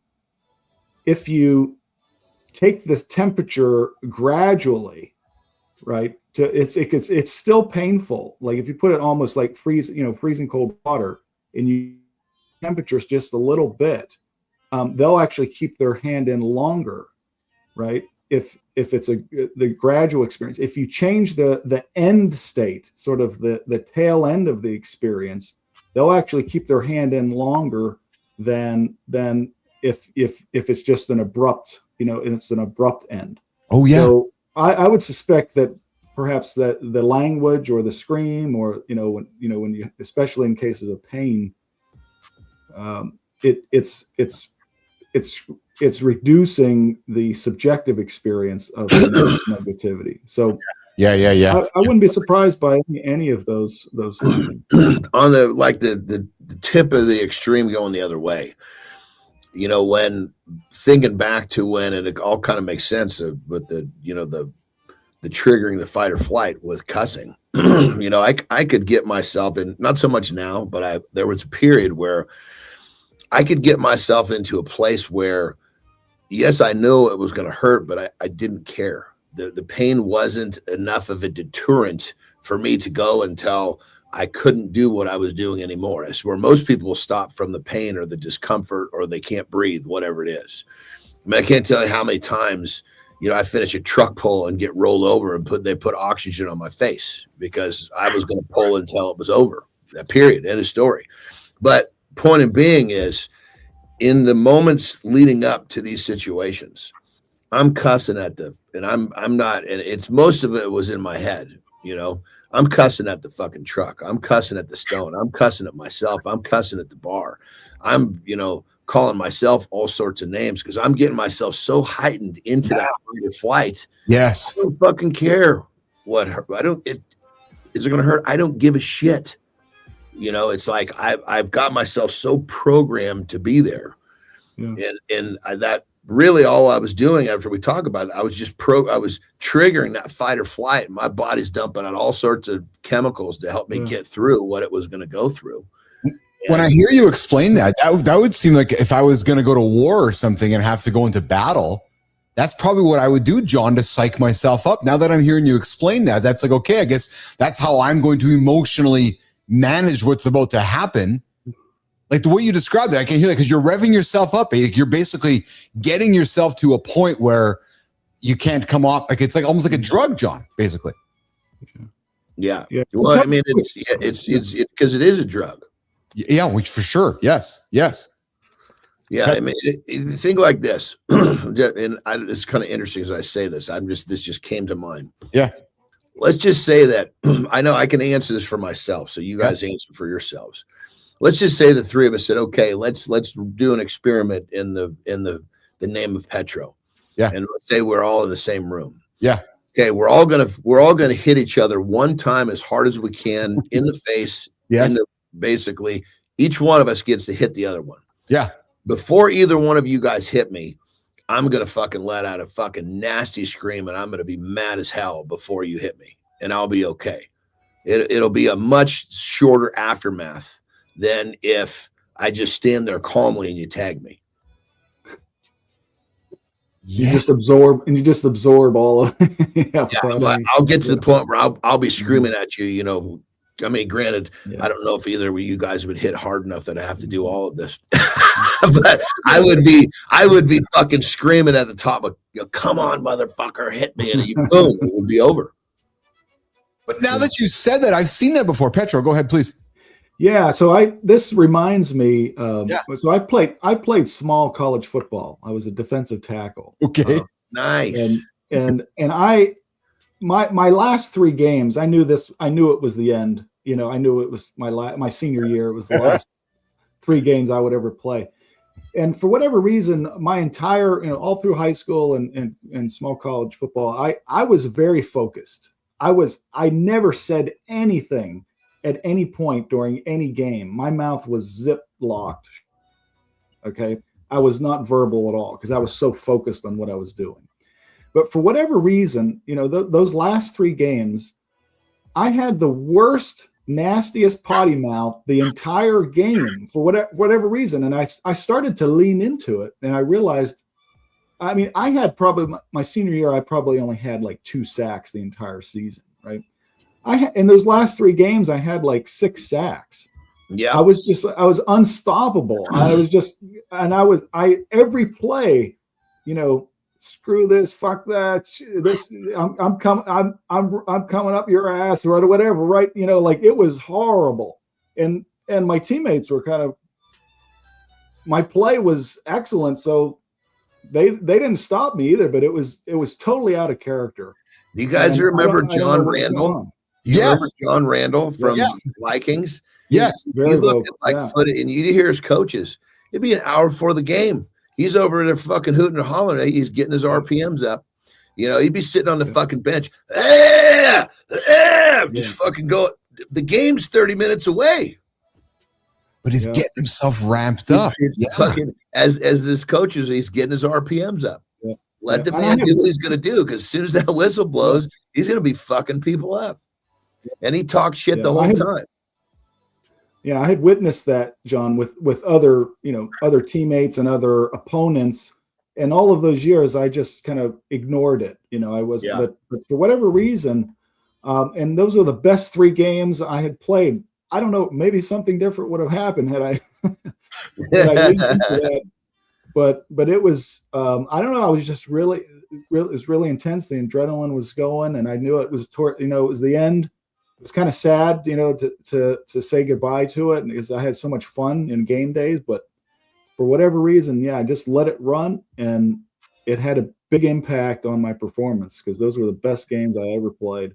In training, often my partners and I would fucking you would never know that we loved each other, because we were just, is that all you got? You fucking pussy, Jesus Christ! Come on. I want if someone's going to push me. What are you doing? Yeah, it's still your fucking set. That guy is still your fucking set. Yeah, still your motherfucking set. When my first English bulldog passed, and I remember the moment because my vet came here to help me put Ray to sleep. I went outside and I just screamed and yelled and swore like it's like I had to get all this emotion. I'm just thinking about your John Randall story. It was like I needed to 30 minutes after that. I just screamed and I made a bunch of sounds outside, and my vet was like, "You okay?" I'm like, I just had to get all this energy and swearing and words and just off my body, essentially. Yeah. Hey, what to this? Why is it so funny and enjoyable to hear elderly people swear? People that you don't expect to. Well, I think because largely you look at an older person, and that motherfucker's sitting there in some sort of really conservative fucking outfit, because he's got really conservative as old, and you never expect some guy sitting there in a cardigan sweater is going to start cussing like a truck driver. So it doesn't match. Yes, no, it doesn't match. I'll tell you what doesn't match. We grew up with a young lady who's no longer a young lady. Yeah, she's still a young lady. And imagine this being your mom and saying, "Hey, Mom, what did you look like in the 90s?" So there's Pamela Anderson in the 90s. You're like, "Yeah, that's my mom. That's my mom." And listen, and I'm not judging what she looks like today. I think she's beautiful today. It's such a contrast over, she's now rebranded herself where she's very much makeup free, and she's very, you go back to that starting picture, Jimmy, if you can just scroll it back to the beginning, Jimmy, when she's in the kid, there you go. That's her today. Right. And I think she's beautiful today, but you go back to what she was like in the 90s, like, oh yeah, there's Pam Anderson. right? And that's well, you can push a button and do it again. Yes. Yeah. No kidding. No kidding. I mean, she's still a beautiful lady. She's just not polished up like all these photos. The other, that was her thing. If she was out, she was gonna get fucked. She was gonna be on covers of magazines and shit. So that's what she did to get what she did, to do what she did.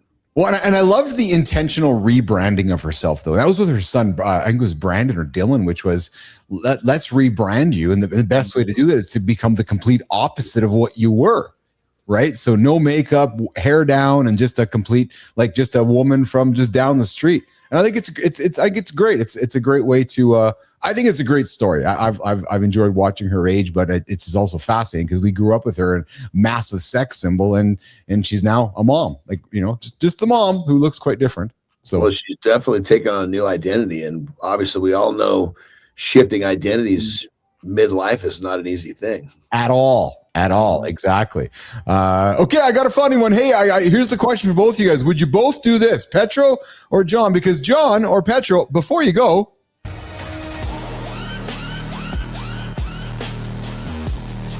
Hey, John, before you go, we found River Russian Roulette. These kids got vacuum sealed through a murder pipe. Pitch black, fast current. That's not fun. That's your obituary wearing water shoes. Everybody cheers after. Of course they do. Surviving bad ideas always sounds louder than thinking. One snag and you're done. That's the whole math. No second draft inside concrete. So big dog, where you at? Brave little water slide or absolutely the hell not?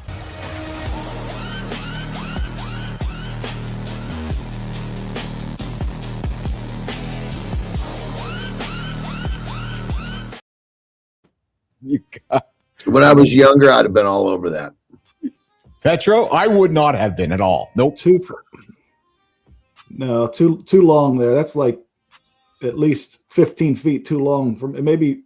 Well, I was monitoring seconds. I was like, I can easily hold my breath that long. So the only thing I got to worry about is something fucking grabbing my fucking suit when I'm in there. When I was younger, it was like, especially when I was like getting into training, my whole fucking existence was doing something I'd never done before. And it went into all areas of my life. That's zero interest to me. So regardless if I was, now I agree, zero. But right now, I have no fucking way.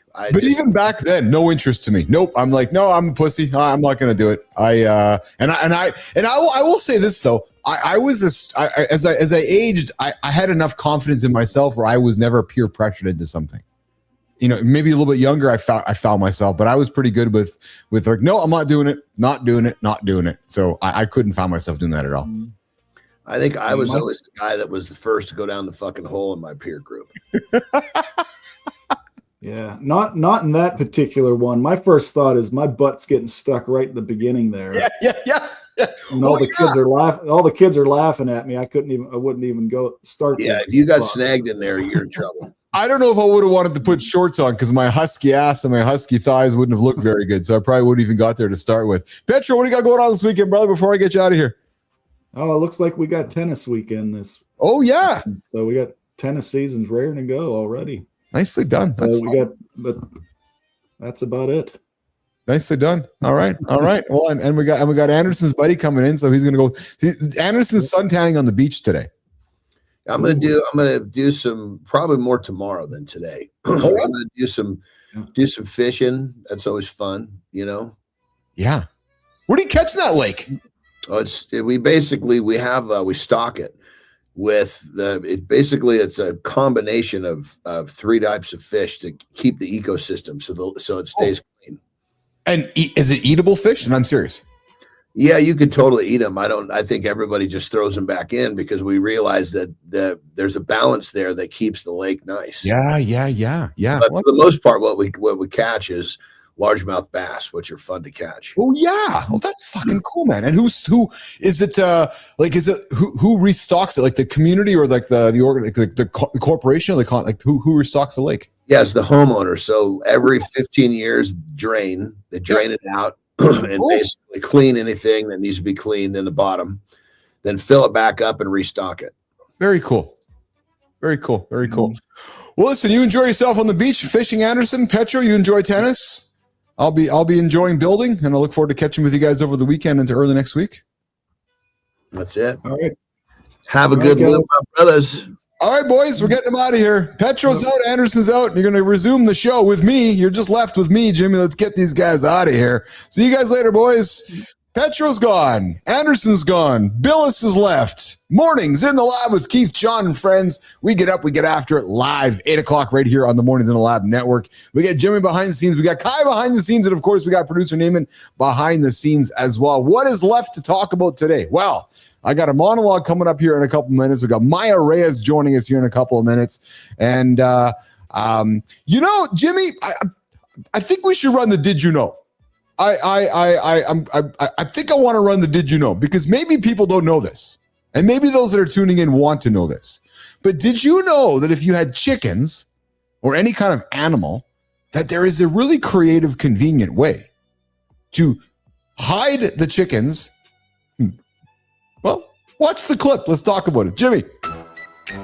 Did you know painting chicken wire matte black can make it nearly vanish on camera? It is a simple trick that feels like visual sorcery. That effect comes from negative space. The dark paint kills reflections, so your eyes stop seeing the wire and start believing the background. Instead of noticing the fence, your brain locks onto the green behind it. The gaps take over, and the structure melts into shadow. It works because matte black absorbs light. Less shine means less outline, and less outline means the chicken wire practically disappears. Against a darker corner or leafy background, the illusion gets even stronger. What looks obvious up close can look invisible from just steps away. This is why set designers and backyard builders love the hack. You keep the barrier, but lose the distraction. So yes, black paint on chicken wire is not magic. It is smart visual psychology, and your eyes do the rest. That's your today's Did You Know? Back to Keith and John.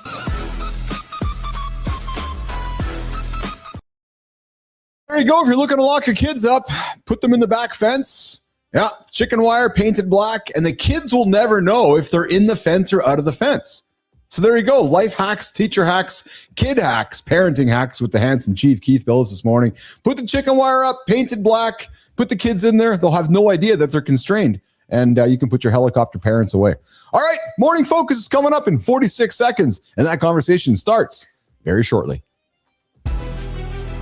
Live or pre-recorded? That's not a format choice. That's a courage test. Safe doesn't compound. We're deep enough in to relax. Then something false gets said. We decide not to let it pass. So we answer it directly. No smile, no rescue. Just real disagreement in real time. That's when the room gets electric. Pressure rises. People lean in because they can feel the stakes. And the stakes are human. Trust gets built or broken there. Self-respect gets tested there. Pre-recorded can keep us tidy. It can't make us matter. Loyalty and authority grow under risk. That's the doorway. Chief's about to take it deeper. Morning begins here.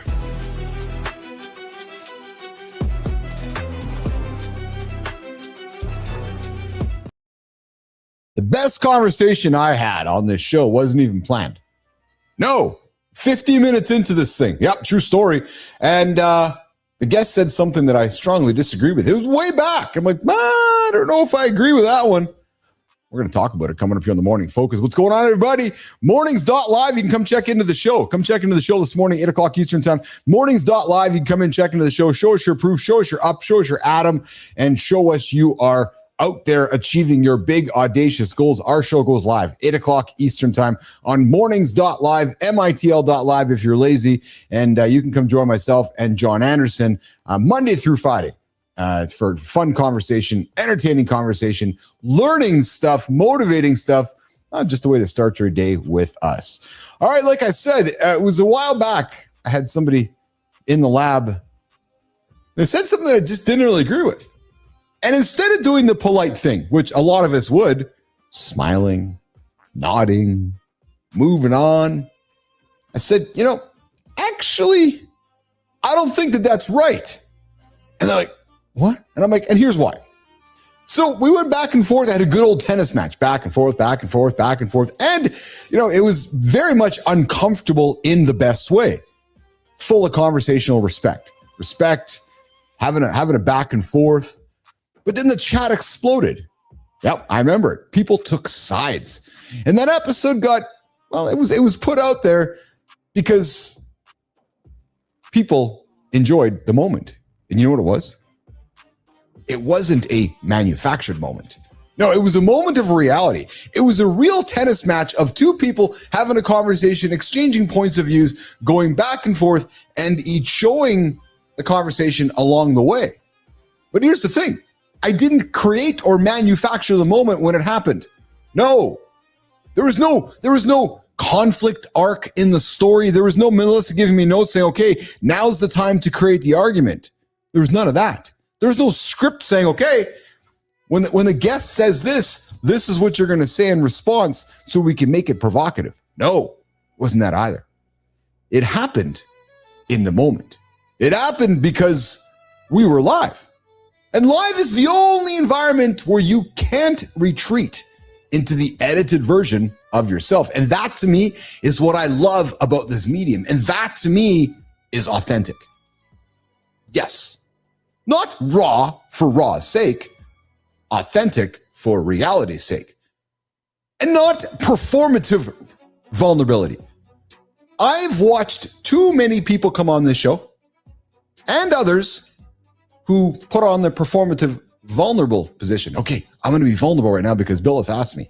Oh, I got to go on this show today, and I know that they're going to ask me some vulnerable stuff, so I'm going to be vulnerable. No, not performance vulnerability, not chaos, real stakes, real-time conversation where somebody has an opinion, the other person has an opinion, and it's exchanged. It's a discourse, even if there are reputations on the line. Again, I'll go back to something I had a conversation with a couple of days ago about a high-profile executive going, I don't know if I can go live and have a conversation because my reputation's on the line. I'm like, yeah. Well, your reputation's also on the line if you record it. And your reputation's also on the line if people are talking about you, saying smack about you, and you can't respond. Because safe doesn't build loyalty. No. And safe doesn't even build authority.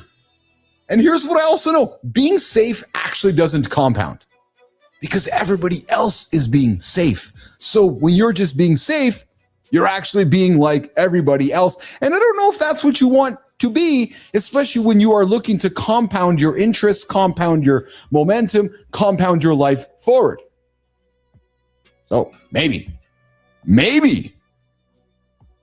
the question we have to ask ourselves is this, and maybe the question stings a little bit when it's asked, or maybe not. Jimmy Dewey asked the question because let's ask it. When was the last time? When was the last time you, nation? When was it? What, Keith? Tell me. What are you going to say? Well, I'm getting you set up for it. Ears up. When was the last time you said something professionally that felt genuinely risky? And how did it make you feel? And what did it unlock in the moment? Because if you never ever feel risk, think about this. If you never ever feel risk because you're just living a life of safetiness, well, then maybe, just maybe, you might not be saying anything real enough. Oh, he's going to say something that's going to sting. Oh, I am. Because ask yourself this, and I'll repeat it one more time just to let you off the edge with something that could be provocative and might get you to move today. When's the last time you said something professional that you felt genuinely risky at? Like, oh, I can't say that right now because I'm going to offend somebody. I'm still not going to say it. When's the last time? Maybe it's today. But when's the last time you said something professional that felt genuinely risky? And ask yourself this, what did it unlock? Because if you go through your day, checking the boxes, responding to the moments, you're never going to feel the risk. Or you just might not be saying anything real enough to matter. Welcome to the Community Corner. Today we are talking about the lies we tell ourselves just to stay comfortable. We like to call it grace or support, but really it's just cowardice dressed up as kindness. If your circle isn't calling you out, they aren't helping you grow. We've got 3 stories today that are going to ask you to stop playing it safe and start facing your bulls. Over to you, handsome chief. Let's get into it.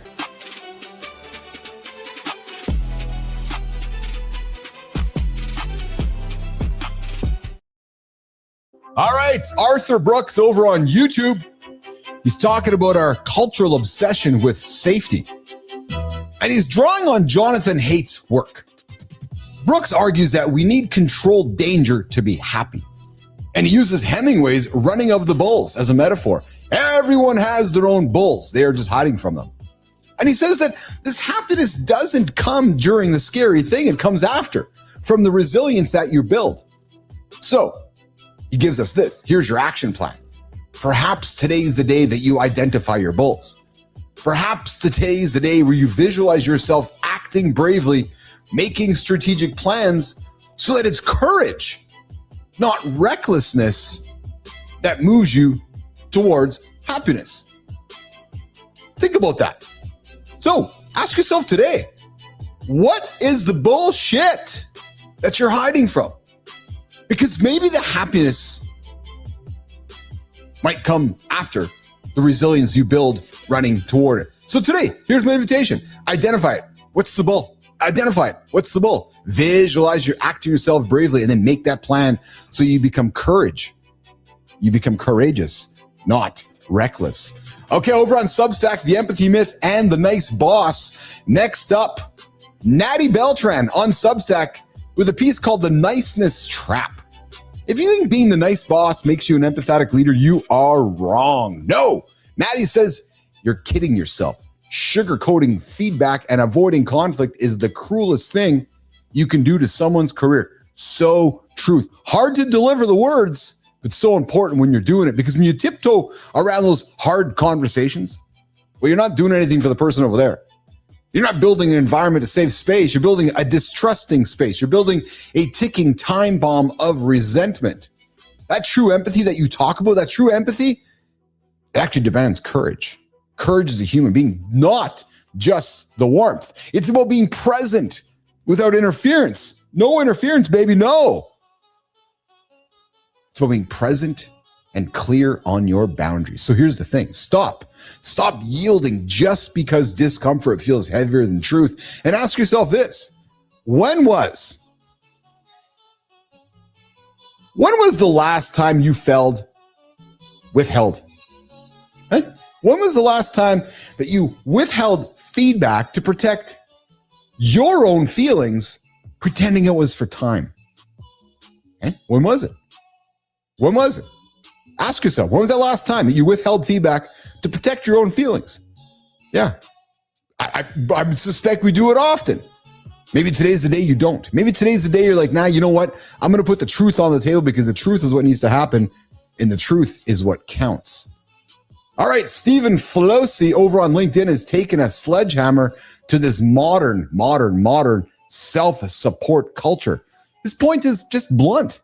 Real brotherhood isn't about nodding along while your buddy drifts into mediocrity. No, he's like, calling a man's excuse grace isn't kindness, it's straight up cowardice. If you're a leader, you're a father, or you're even a friend, your job isn't to protect comfort at the cost of growth. No, it's honest feedback and respect. So here's the takeaways from Stephen. First, audit your circle. Then keep an eye on who you're comfortable with or who's pushing you. And then second, realize that brotherhood is built on standards, not excuses. Think about that one for a second. How many of us have buddies or brothers that are just excuse brothers?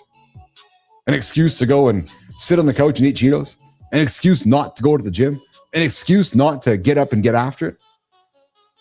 Who in your life needs you to stop being agreeable and start being honest today? Ask yourself that.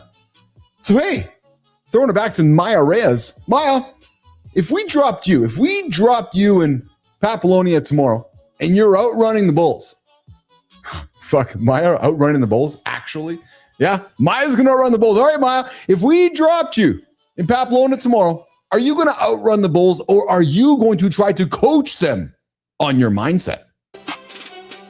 Please, Chief. I'd have those bulls journaling by 12 p.m. But Brooks is right. The danger you're avoiding is exactly where your growth lives. Whether it's having that hard conversation Flosi talked about, or finally giving honest feedback like Beltran suggested, you know exactly what you've been putting off. You don't need a perfect plan. You need a next step. So, pick one uncomfortable truth today. Say the truth out loud, then do the smallest thing. One excuse out, one actual in. See you next time.